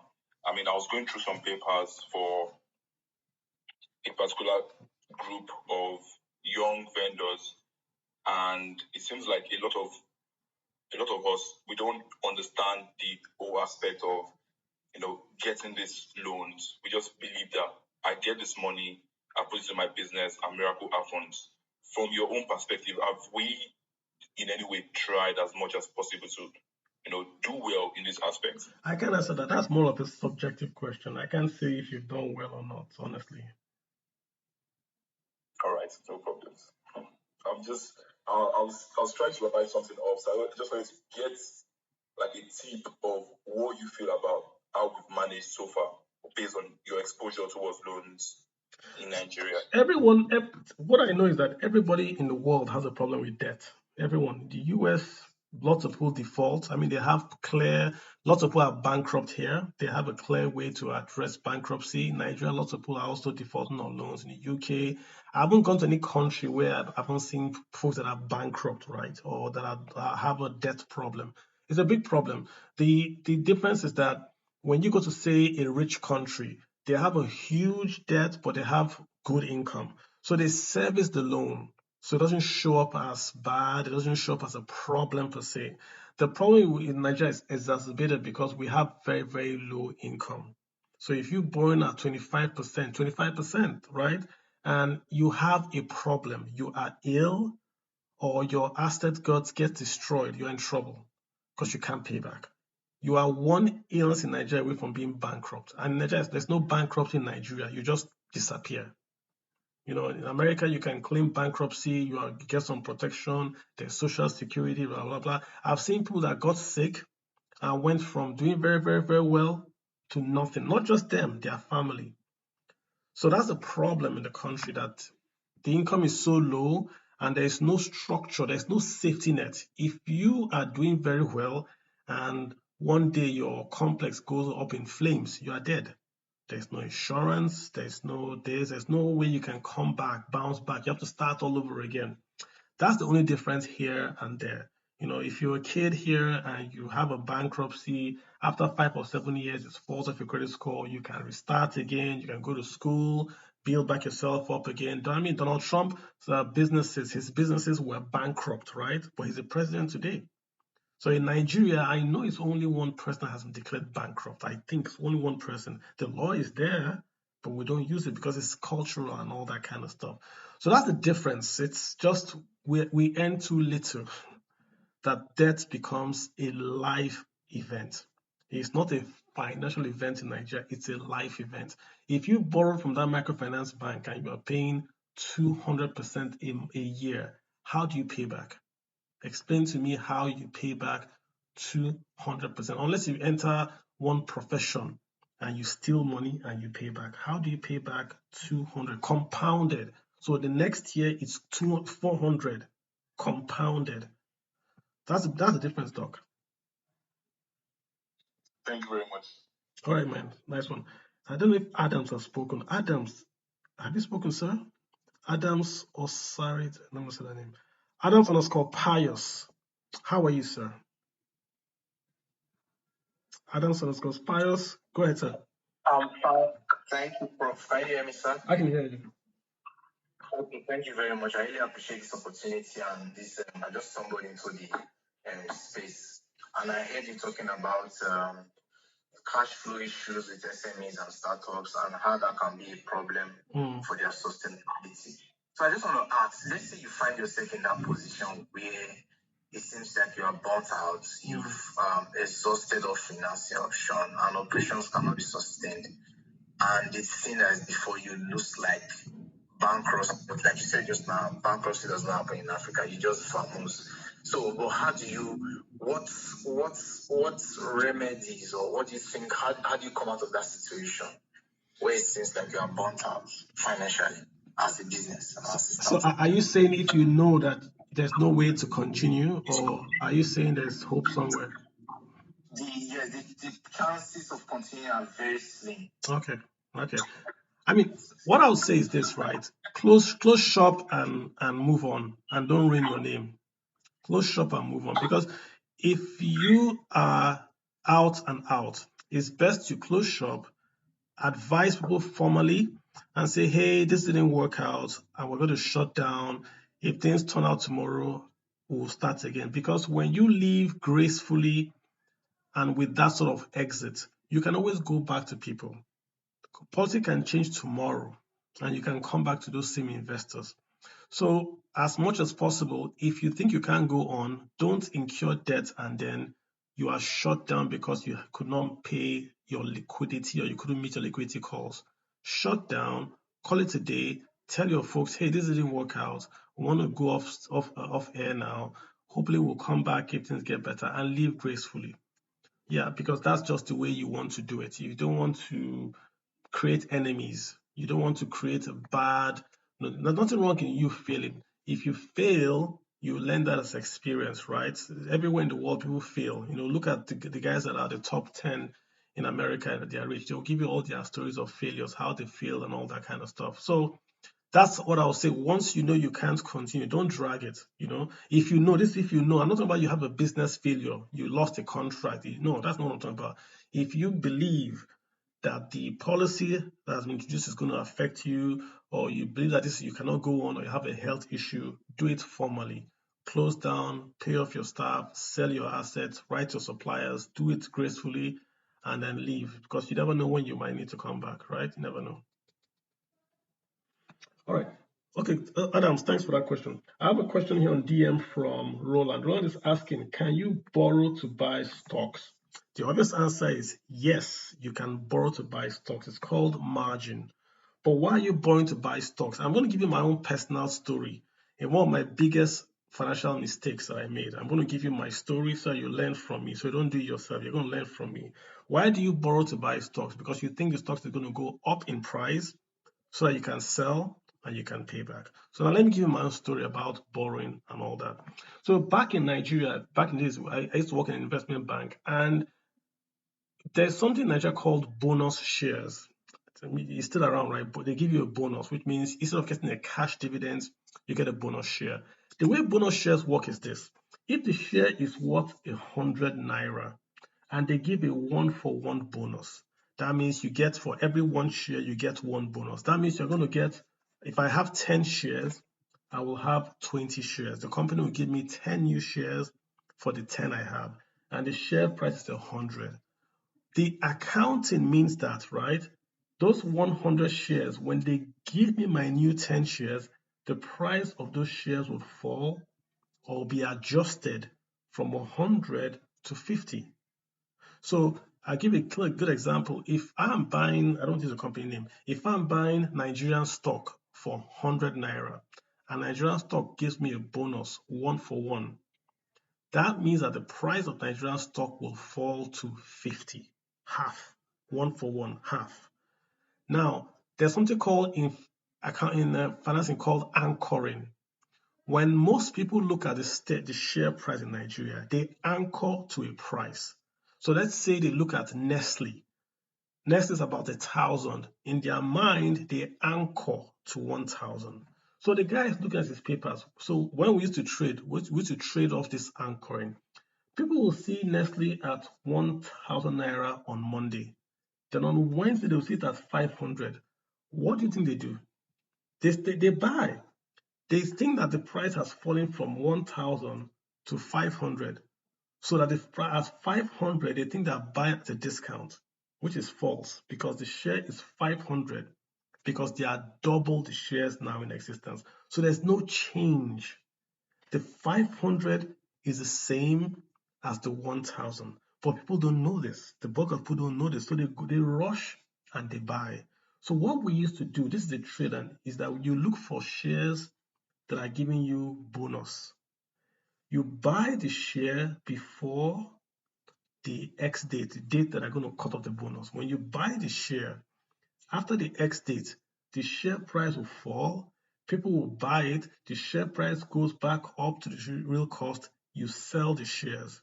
Your profit is the bonus you are going to get. So if you don't get it, I'm sorry, I really can't explain that more simpler than that. So what I did, or what we used to do, is that we borrow money and we'll buy these shares that are going to give a bonus. We buy the shares, then we hold it. When we hold it, after the shares announced, the share price goes back up. We sell our share, pay back the loan, then we use the bonus as our profit. So this particular bank was doing a bonus share, 1-for-1 offer, 1-for-1. So it came up. Then Nigeria just launched credit cards. I took my credit card. I was traveling. I took my credit card and I swiped that credit card for the full amount. I maxed it out and I bought that share, full amount. And the bank share went down, then went up, exactly as promised. But what happened? That was when they now had, I don't know what was going on. The share certificate did not come out of the registrar in time. So we couldn't get the shares to sell and make the profit and pay by the credit card company. So because there was a delay, yes, the bank got investigated by Interpol or something like that. So they shut down everything. So the share price went up, they started to go down, but I had already swiped my credit card to buy this share. By the time the dust had settled, the returns that was made from getting the share certificates and selling was less than the interest on the credit card. So I ended up just working for nothing, paying off a credit card for nothing, Nigerian credit card. So the answer to your question, yes, you can borrow to buy stocks, but you are taking a risk. Your borrowing is fixed. The share price is not fixed. It can go up, it can come down. So unless you know for a fact, you have insider knowledge, which is illegal, you know for a fact that this share is going to go up in price. Borrowing to buy that share is taking two risks. One, you are investing, and two, you are investing on a hunch. If it makes it, you're going to make a lot of money. If it fails, you are going to lose a lot of money. So the answer is yes, but I would warn you to be very careful. Use my experience. What I should have done was to have maybe put up my own portfolio as loan to borrow, not a credit card. But I was traveling. That was the fastest way to get money out in the stockbroking firm. So be careful, Mr. R, about borrowing. You can, but be careful. That's called margin trading. And when the share price goes down, you will get a margin call on your portfolio, right? So I got Emmanuel, Ponto Emmanuel. How you doing? Go for it, sir. Mr. Ponto, hey, go for it. I can hear you now. Yeah. Can you hear me? Very well. You dropped off again. Your audio's off again. Okay, I can hear you now. Can you hear me? Yes. Okay. This is my story. Very funny. Just like you just said something now. It's okay. Some years ago, I was in UAE. I was in Dubai, right?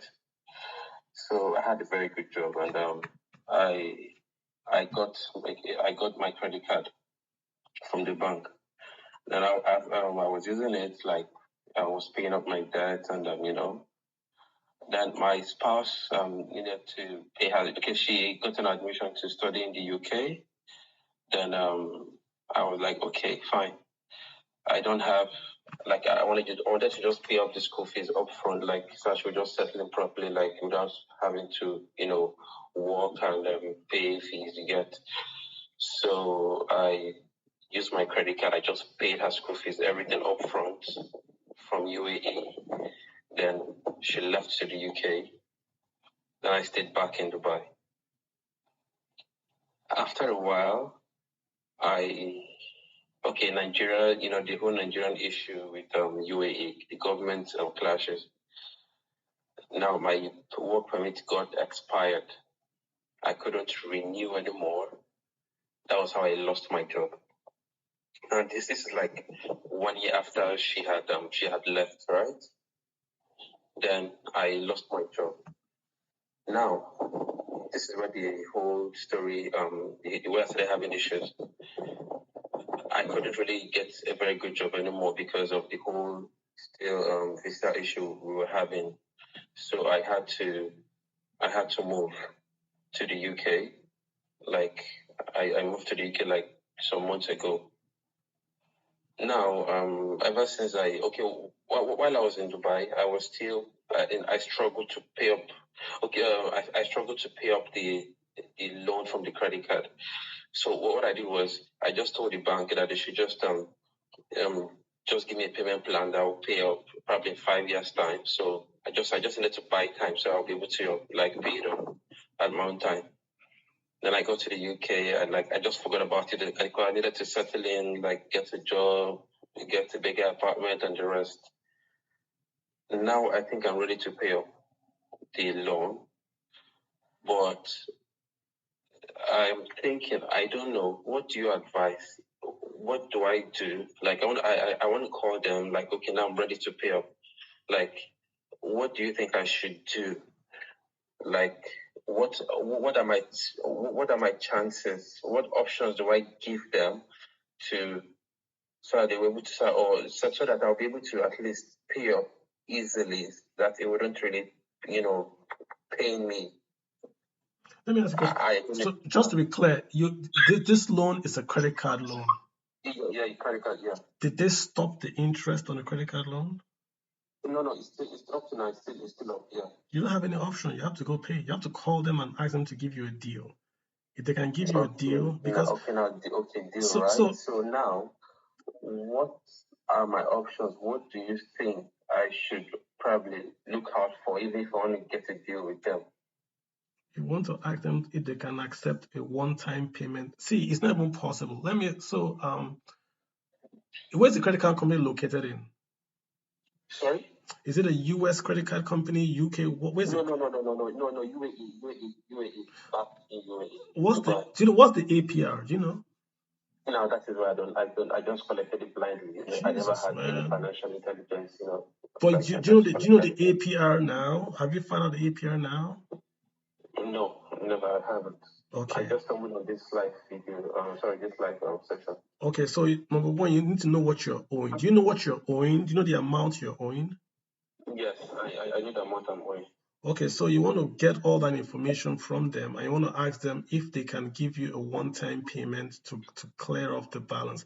That's a very, very expensive loan, and it's a compounding loan. So you haven't made your minimum payments. You haven't done anything for all those years. That's a very, very bad thing to have done, because it's going to show up on a credit score reporting. So you want to call them Monday, if possible. Call them today, and you want to say, hey, you had financial difficulties, and you would like to ask if there's any forbearance or anything that they could offer to you to pay. Don't ask for a payment plan. Don't pay cash or in bulk all at once. Ask for a payment plan to clear it up if they will not charge you interest when you're making your payment plan. It will give you over time to pay. Ask for that. If they say you have to pay once, get that done. But you need to pay off. Get something in writing from them to say this is your plan. Then work towards it. You don't want to owe credit cards more than the day that you're supposed to owe. It's very expensive. Yeah, actually, because I have been thinking about it, like I've been thinking about it, and I was like, fine, I just have to do this. I have this friend. He said I should just forget about it after. I'm not going to Dubai. I'm like, no, come on, it's gonna affect me definitely, because I know there's something they call Bureau of that's a Bureau. They call it at the head Bureau of I've forgotten sure, but I know they do it. It's like they check the credit of worthiness of everybody that is in the country, even if you're out of the country. So if they report you to them, they always have a way of getting you. So what I just tried to do all these years, like all this while, because I know back then in Dubai, if you owe your credit card and you don't pay after 5 years, after 5 months or 5 installments, they report you to them. So I just make sure that before it gets to 5 years, maybe on the fifth month, I just pay something. Then they don't disturb me anymore, or like nobody talks to me. And after 5 months again, I just to buy time, because I know I was going to pay back, but I just needed time to fix myself here first. Yeah, I hear you, bro. I mean, you're being honest and all that. But I mean, let's go back to your initial comments. You paid for your wife's education with a credit card. So remember what I said. I know when you joined, you don't take a loan without a source of repayment. So first starting point of any loan, if there's no source of repayment, you don't take a loan. Full stop. So if there's no repayment, you don't take a loan. You can take your savings and buy that. But I get it. Your wife wants to go to school, so she's going to go to school. Then the repayment will be maybe she's going to work and pay down that credit card. That's how you guys should have structured it. If she's working, she pays down the principal because you have to service the loan, but you have to pay down the principal on the credit card. I'm pretty sure when you call these guys now, your loan would have ballooned and your your interest is going to be more than the principal you borrowed. So when you are paying, make sure you are saying, I want to pay the principal. Don't say you want to pay the amount. Ask them for the breakout of your indebtedness. There will be interest portion, there will be a principal portion. You want to make sure you are paying the principal. If you pay $100, they might take 99 and pay the interest and one to the principal. So you want to make sure that you are asking that question. If I pay, what goes to principal? What goes to interest? Call on Monday. Okay, thank you very much. Sure, I'm gonna do that. All right, bro. Good luck with that. Thank you. Cheers. All right, I've got Dami. Is that Dami or Ladakbo? Guys, we've got about 30 minutes to go. How long we got? We're going to end some of the hours, so we've got about 15 minutes and we're going to wrap up. Let you guys go enjoy your weekend. Dami, you've got the floor, Dami. Dami or Ladakbo. What's up? Dami's not ready yet. Oh, Dami, yeah, there you go. Go ahead. Good evening, I'm here. How you doing? I'm fine. Good evening, everyone. Good. What's up? Fine. Yeah, got a question, Dami? No. I don't have any question. Okay, because you are on the speaker. That's why if you're on the speaker, that means you had a question. No, not a problem. I'll put you back on mute and I'll just go to Ugochukwu. That's okay. Yeah. Super. All right. Thanks for hopping in. Hey, Ugochukwu. Hey, what's up, man? Ugochukwu Nebani. Did I get that right? Ugochukwu, what's up? On mute. Let's hear you speak.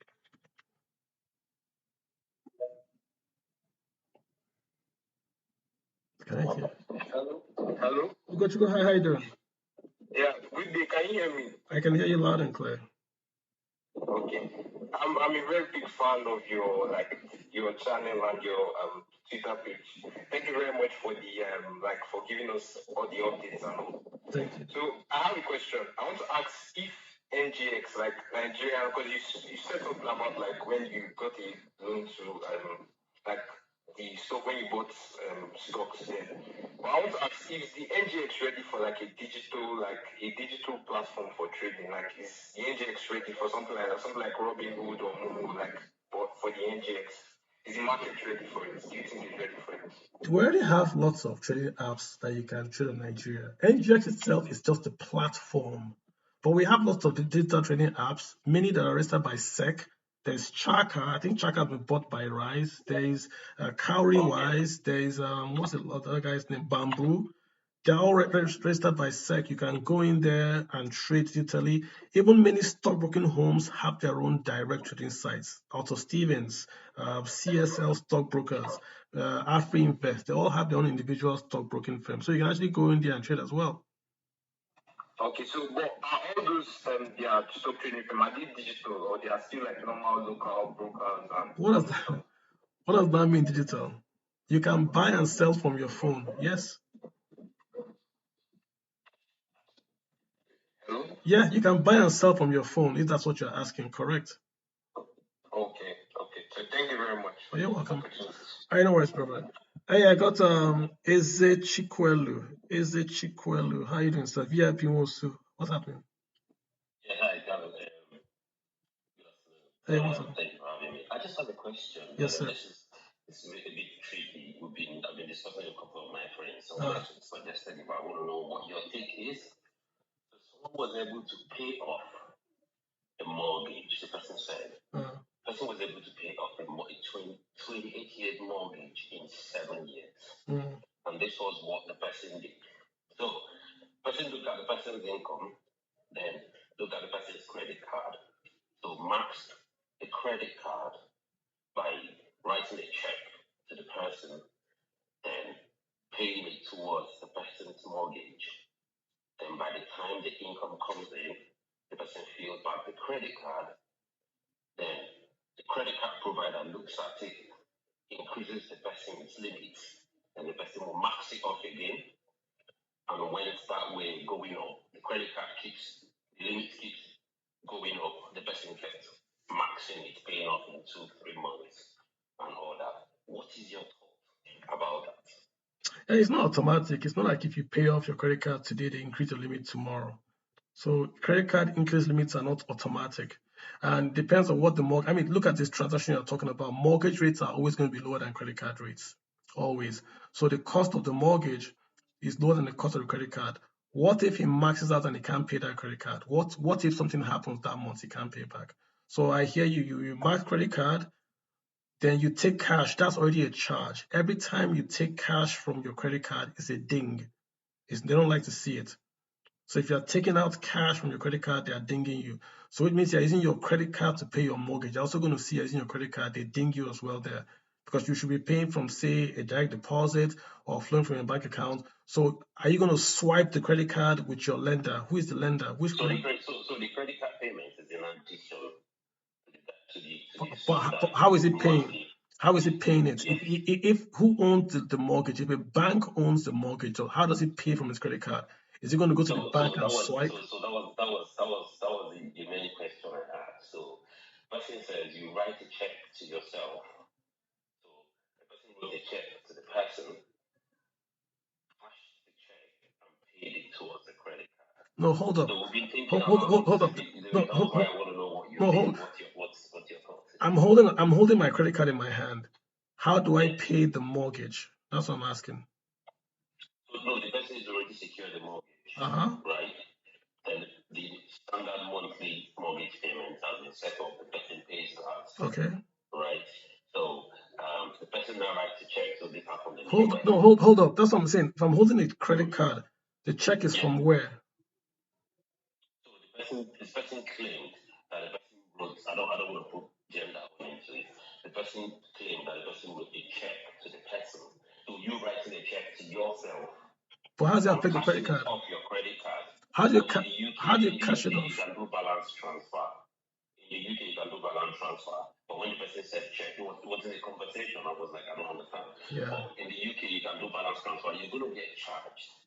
So what we're looking at is, given that the person is, the house prices is appreciating, equity is building, and the person cut down 28 years mortgage to 7 years plus. I don't think it's. The person would have paid going forward. No, I don't think it's possible. That's why I wanted to know what your thoughts. It's not possible. The way he's saying it is not possible. There are many things that can't happen. You can't write a check from a credit card. You can take your credit card and do a cash advance.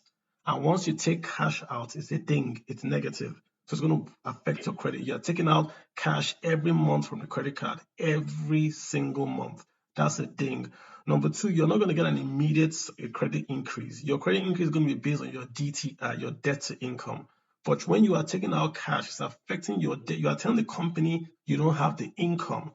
Hence, you're taking out cash every month. If you don't have income, simply by paying back your card, they won't increase your card limit. They're increasing your card limit because they're seeing your usage, that you are using the card a lot, and then you can pay back that card. That's number one. You can't go 28 to 7. There's no way you can pay off. If you calculate the cash he's going to have to pay between 20 to 7, it's more than the credit that is going to be given to him on that card. Just rough calculation. The house is worth 400K. If he pays it over 30 years, he's paying about maybe 1,500 a year. Yeah, a month. If he pays it over 7 years, he's going to pay nearly 4,000 a month. So where is the 3K? 3K multiplied by 12 is 36,000. If you do 36,000, that's what he's going to squeeze out of one credit card. What's the limit on the credit card? It has to be maybe 500,000 limit to allow him to pull at least 80%. I doubt it. Okay, thank you very much. I just wanted to run it by you to see how possible it is. myself and my friends who've been talking about it and we've been pondering over it, how possible it is I mean, to be done tell, as a financial expert. I just tell him to want to know send you the what DM. take. Tell him give the DM of the institution that did it. Send it to me. I'll give you specifics. But for now, I don't think it's possible. Okay, thank you. You're welcome, bro. Hey, IB, go to the floor. IB, what's happening? Hi, good evening, everyone. Yeah, I just bumped into the live, and I guess I've been following for some time, so I come on the live for some time, and I think it's interesting tonight. Thank you. I'm not very good with financial. I don't know much about financial stuff, Like at times, I'm always trying to. I always think I like to invest my money in maybe buying shares or stuff like that, but I don't really have an idea about it. There was a time that was, I think, 2021 or 2021, I think. Then MTN had a share. They were selling some shares. I wasn't serious about it. I just bought a 5,000 naira share then. And probably they still give me some dividends every month. Like at the end of the year, they give me, I think, $1,000 or thereabout. What I'm trying to say is that then I saw like a post online. They said the federal government was trying to sell one a share called what's it called? They said it's Suku, something like that, about a bond, something about bonds. So I'm not really sure how do people get, if you want to buy shares and if you want to invest your money in shares, can't you buy it yourself? You have to go through, because they will tell you to go through a stockbroker. I don't understand that also. So I need a little bit of explanation on how you can buy shares and information on how you can buy yourself or how you can look for a stockbroker to buy shares for you. So that's why I came online. Thank you. Yeah, there are many ways. If you want to invest in Sukuk, first of all, is a bond, right? It's just Sukuk, it's just a non-interest paying bond. It's quote unquote an ethical bond, or some would say Islamic bond. That's what Sukuk is, right? But if you want to buy shares, you can buy it yourself by downloading an app. Now on the app, you can buy directly, or you can go to any stockbroker. Most stockbrokers also have apps, i.e., online access, where you can create an account and you can deposit monies and you can buy shares and it's deposited into your account for you. So there are many ways you can buy. You can go to a stockbroker, talk to a human, or you can go to a stockbroker, open an account there and buy it online, or you can just basically go online 100% and buy directly. So many ways that you can get access to investing through equities in Nigeria and all that. Yeah. Sorry, one more question, sir. The shares, how do we know which is the best? Like you said, we were saying something about some shares will fall and some will rise. But I feel like something like MTN can go down because I think they're actually a telecommunication company and they're always going to be profits for some time. I don't know, maybe for some years. Then then we had like Coca-Cola companies that have been there for long. How do we know particular company that, like you said, that you can invest your money on that in the nearest future something's gonna be there. I don't want to go into the one where you put your money and it goes down and it comes up again. I'm not really good with that because I don't know much about that. So I don't want to use my money. I don't want to gamble my money on what I don't know about.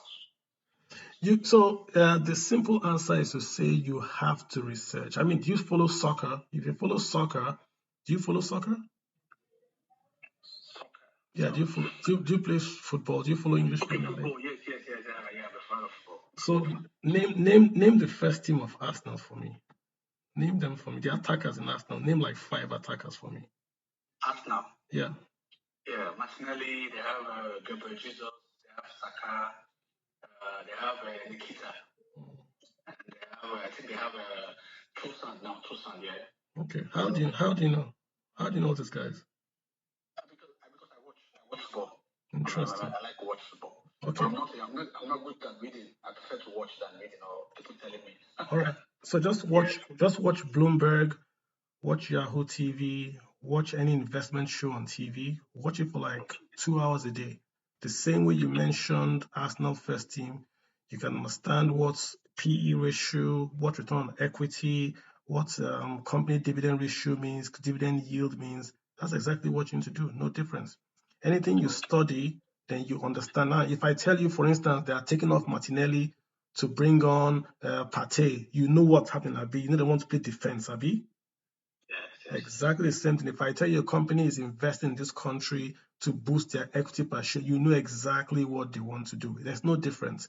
You've got to do the research, understand what those numbers mean, understand what investing means. Then you can then say, okay, because Anthony is doing this, I'm going to buy or sell their shares. Every stock can go down. Every stock can go down, but every stock can also go up. So stocks are not fixed, they are variable. The only ones that cannot go down are what we call fixed income, like bonds, based on the issuer. If it's a government issuer, then the government can print money and pay you. So the more you more or less read and watch about financial news, understand it, is easier for you to understand where to invest. The same way you've just done with Arsenal Football Club.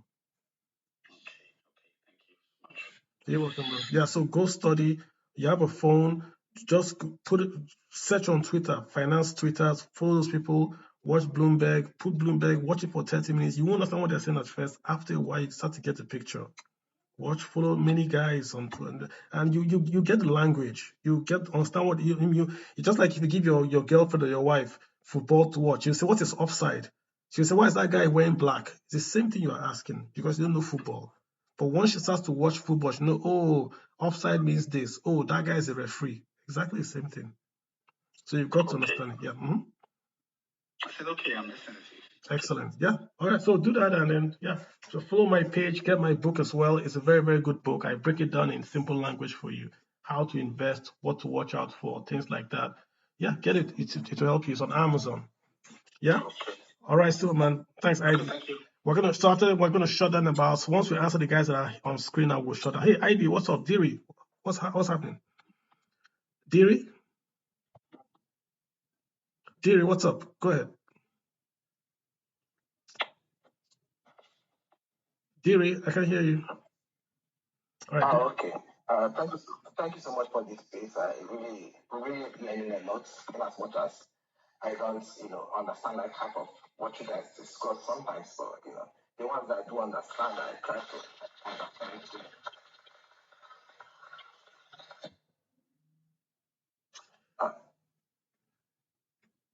Let me get Fred NG. Fred NG, what's up? Hey, Carlo, how are you, man? I'm doing very well, sir. Go ahead.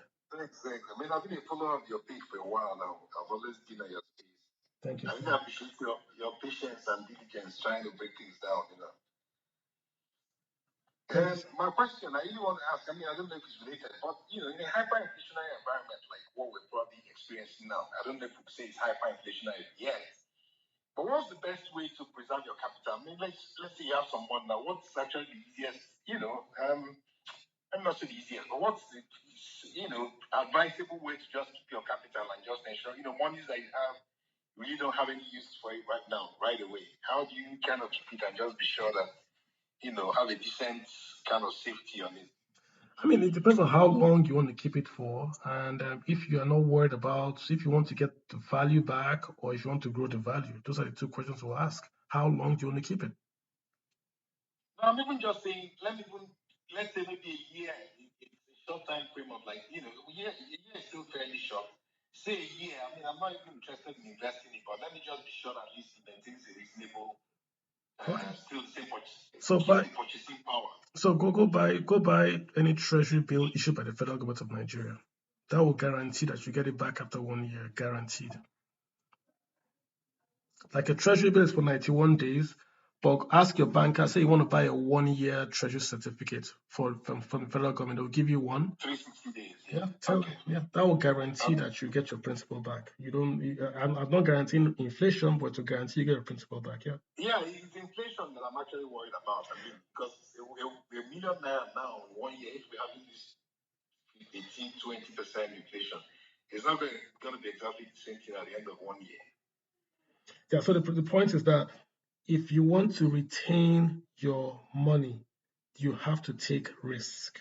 Sorry, if you want to retain your money, you're not taking any risk, you buy treasury bills. They will give you back your money, but it will not beat inflation.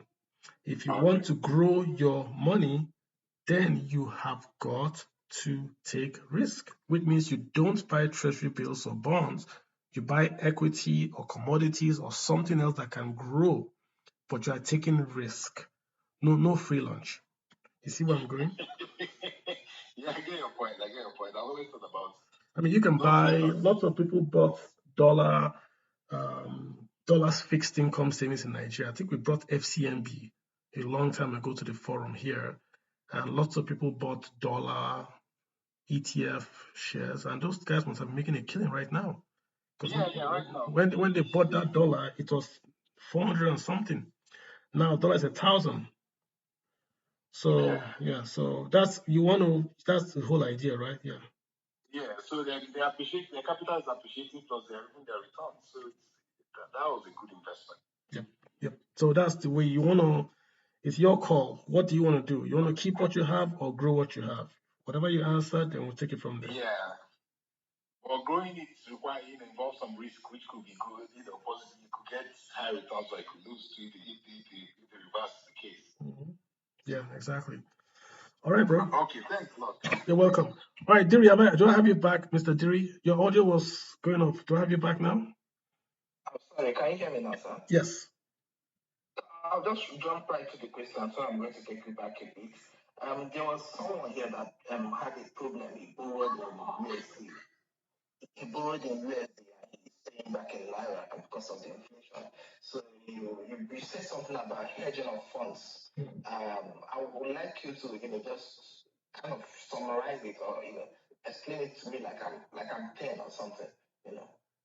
What hedging means or Yeah, I mean, when you are hedging, it's like you're trying to protect the value of something. You're trying to buy what we call a derivative to protect the value of something. So in Nigeria, let's say I want to invest in Nigeria from abroad and I bring my dollars to Nigeria. So I convert dollar to Nigeria and I buy Naira. I also want to go out. But when I want to go out in 3 years' time, I don't know the price of dollar. It's possible to go to a bank and say, can you guys sell me a derivative that would say that whatever happens, I can buy dollar from you at this price in future. So there's actually a market for that. I think FMDQ quote those rates. If you go to Twitter at FMDQ, you can see the quote for say 3, 4, 5 years to buy dollar. So if I bring my dollar in, I can hedge by saying, oh, in 3 years, I want to buy dollar at this price. If I buy that hedge, what I'm saying is that it's like buying insurance. I'm saying that if I pay the insurance premium, I have the option, but not the obligation to buy dollar at the rate I've paid to the bank. So if those guys had done that, they would have maybe bought their dollar at maybe 600. So if dollar had gone up to 1,000, they will still buy their dollar at the same 600. That's called a hedge. But what if dollar did not go up? Then they lose their premium that they pay to the bank. So when you do the hedge, you are paying for the rights, but not the obligation to execute a transaction. In which case, this could be that you want to buy dollar in advance at that price. That's called hedging. There are many ways to hedge. That's why I asked him if I had a CFO. If you have a CFO, there are many ways they can tell you how to hedge a position so that if it goes south, you are covered. If you notice the banks in Nigeria, if you notice what happened when we devalued the Naira, so many companies in Nigeria made a huge loss on dollar, but so many companies made a huge profit on dollar as well because those guys hedged, the other guys didn't hedge. That's what's going on. Yeah. Okay, thank you so much. I'm satisfied. Yeah, try. You have to do more research on it. I can't explain so much, but try to do research on it, and you see the markets are already in Nigeria. It's not a new thing, but do more research. FMDQ, do forward rates. FMDQ, you actually see the market and the quotes right there, and then you can take it from there. All right, bro. Thanks so much. Great question. Tax help. I've got you, sir. Go ahead. I think we've got tax help, then we've got Edison, and then we'll call it today. Tax help, going once, going twice. Edison, you're going to be our last guy. Yeah, good evening, sir. Edison, what's happening? Go ahead. Yeah, I'm fine, sir. I call you Professor Kalu. I started following you last month, and I think it's my best decision last month. So my question. Hello, can you hear me, sir? Yes. Okay. So my question is, What do you have to say about cryptocurrency in terms of investment? I just want to get your take on it. Thank you, sir. Yeah, I mean, all those things. We've had a long history with crypto. I was not a believer, then I was a believer. Now I'm not a believer anymore. Cryptocurrency is just take away the technology.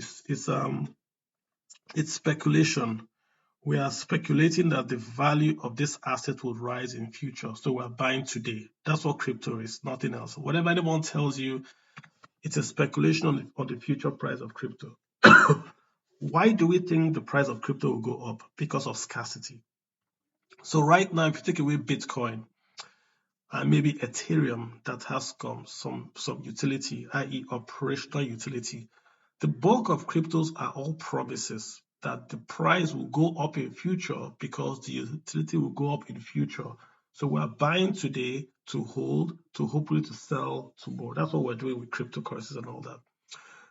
It makes sense if you think about it because cryptos make more sense than fiat. They don't inflate.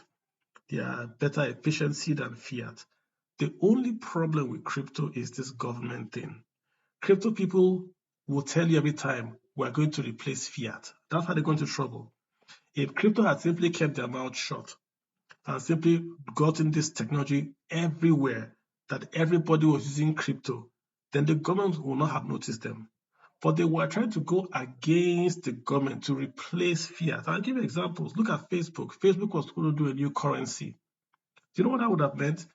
That would have meant that on WhatsApp, I can pay somebody in Brazil, anywhere in the world, by just using my WhatsApp. I just send you money, WhatsApp money, Facebook money, DM, or whatever Zuckerberg what you call it.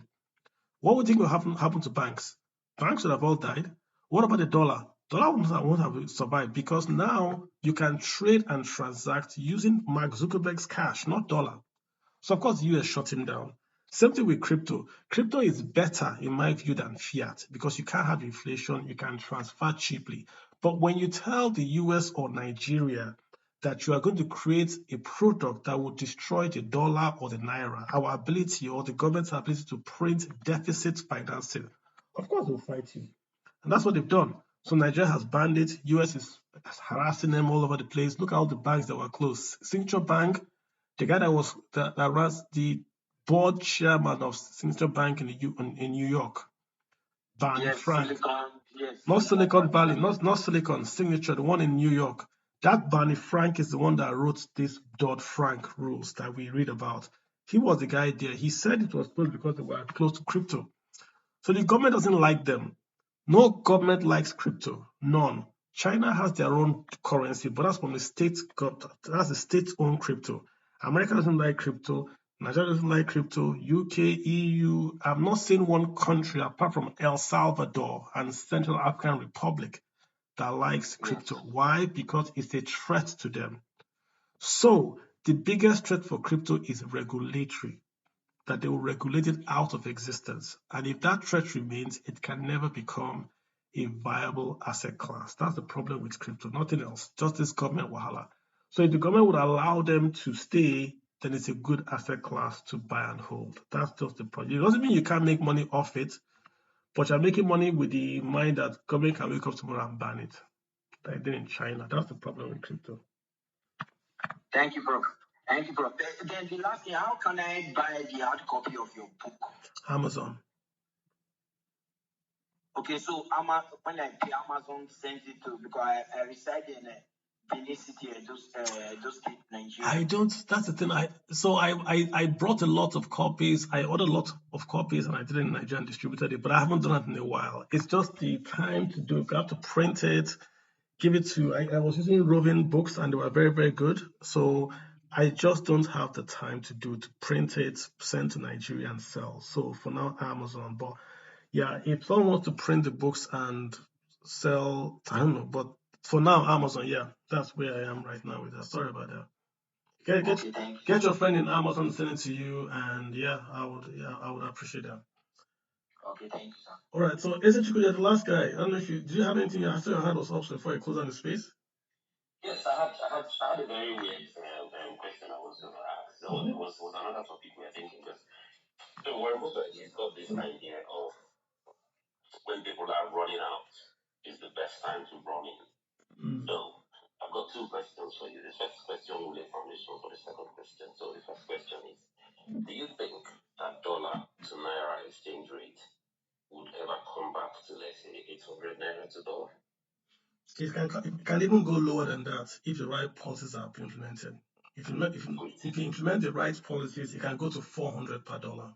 There's nothing keeps it at 1,000. It's big confidence.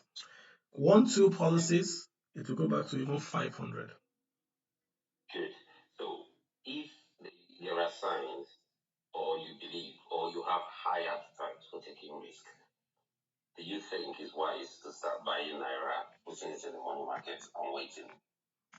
It depends on what you think is going to happen. I mean, you are asking, your question really is saying that do you think the economic reforms of the administration would improve export trade and bring in macroeconomic stability? That's your question. If you think that is going to happen, yes, it will happen. The naira strength is based on one main thing: crude oil. Not just crude oil prices, but crude oil exports. The Nigerian market has not been able to export crude oil from the time of Buhari till today. We have not been able to secure the ports and export crude oil. That's the problem we're having, the exports. So if I see that the president hires some, maybe he goes and hires from America, wasn't all those goes BlackRock, is it BlackRock or those Prince, what's that Prince? Has some high class mercenary unit to say, I give you permission to go to Niger Delta and to stop the illegal whatever of crude oil. If he does that, then crude oil exports go up maybe by 25%. Then he cleans up the corruption there, so he gets more dollars flowing in. Then he boosts non-oil exports, boosts it. He's able to do more services. Then you have dollars flowing in. Maybe he does FDI. Maybe he goes and he talks to Nigerians abroad. They increase their remittances by 100%, which means we have 50 billion coming into Nigeria. He is able to get FDI flowing back into Nigeria. Egypt just did 16 billion in 1 year. Egypt. So Nigeria can do something like that, right? If he does all these things in, say, 18 months, why would the dollar be at 1,000? The dollar will crash. It will crash. And the same problem with dollar crashing is based on expectations. If people believe the dollar will crash, it will crash. So when it starts to crash, it will crash faster than it went up. So if you see these signs happening, then that's when you go buy it. Warren Buffett doesn't run in when the building is catching fire. He runs in when he sees the building catching fire and he sees the fire service coming. Then he goes in. If you just run in and buy an asset because it's falling, you're trying to catch a falling knife. It will cut you. So you want to make sure that you've seen the value. That's why he's a value investor. To see value means you have your own intrinsic price. So it means you have already calculated that the dollar to naira is X amount. Hence, when you see that dollar amount go higher than your intrinsic price, you know it is overpriced. Hence, you are now going the opposite direction to catch it when it reverses. But if Nigeria is not doing exports and we're not doing services, and our macroeconomic indicators are very, very weak, then dollar is going to just keep on going up, not down. So there's no point buying the naira. It's really a consequence of policy. The exchange rate is the report card of the policy, not the other way around. You don't fix your exchange rate and then the macroeconomic variables fix themselves. You fix macroeconomic variables and the exchange rate gets fixed. Okay. Thank you very much, Alan. Thank you. All right, folks. So we spent about a long time here, 2 hours, 18 minutes, just talking. I was going to do core personal finance today. We're talking debt. We said debt is front-loaded consumption. We said good debt, bad debt. Good debt is the debt that the payments on the debt stop or are shorter than the utility of the asset that you're buying. Talk about APR, annual percentage rate, what it means. Don't ask for interest rates, ask for APR so you can compare and see which loan is cheaper for you, right? How do you use loan? You want to use loans to accumulate, right? Cheap loans to accumulate and to build up your assets. If there's inflation, it makes sense for you to hold assets rather than cash. So if you are borrowing and you're paying back the inflated naira, might make sense for you. Talk about FICO, credit scoring, and how to get a credit scoring up, pay on time, and also keep your utilization low. Don't borrow to start a business, right? Borrow to do working capital. But for the business, try to use equity, friends and family, savings, seed, patient capital than borrowing. We talked all about that. Then we also talked about lots of questions, high APRs, how to avoid debt traps and all that. So it's been a good session. We did a very, very long time here. Next week, I'm going to try to bring in a guy to talk about IT. If it doesn't come, we'll do another session on financial planning and all that, right? So let me just end by also plugging my book. I did write this book. Let's talk about your money. It's available on Amazon. And I want you to get it because it's going to help you really. Yeah, I think it's a very, very good book. If I had to recommend a book, I would recommend that one. 18, is it 23 chapters, lots of books, lots of pages, lots of color, lots of diagrams to explain stuff to you. I've talked about everything there, from crypto to debt to investing to private equity to raising finance to writing a business plan to biases, really to everything is in that book. My experience over the years, I put it in one place. And you don't have to read each other chapter. You can buy it and read it in read if you want to know about stocks, read the stock part. If you want to know about crypto, read the crypto part. Very, very good book. Working on the audio version right now. And once we're done with the audio version, we'll try to do the video version so folks can just watch it and see chapters and all that kind of stuff. So good stuff coming along, right?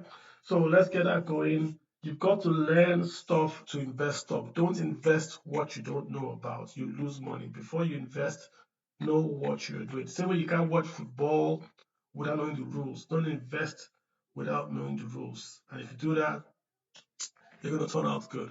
All right, folks, time to go. You guys go enjoy the rest of your weekend. Mondays are my best days of the week. Go out and make it happen for yourselves. And I'll see you guys here next week, same time, 7 p.m. West African time.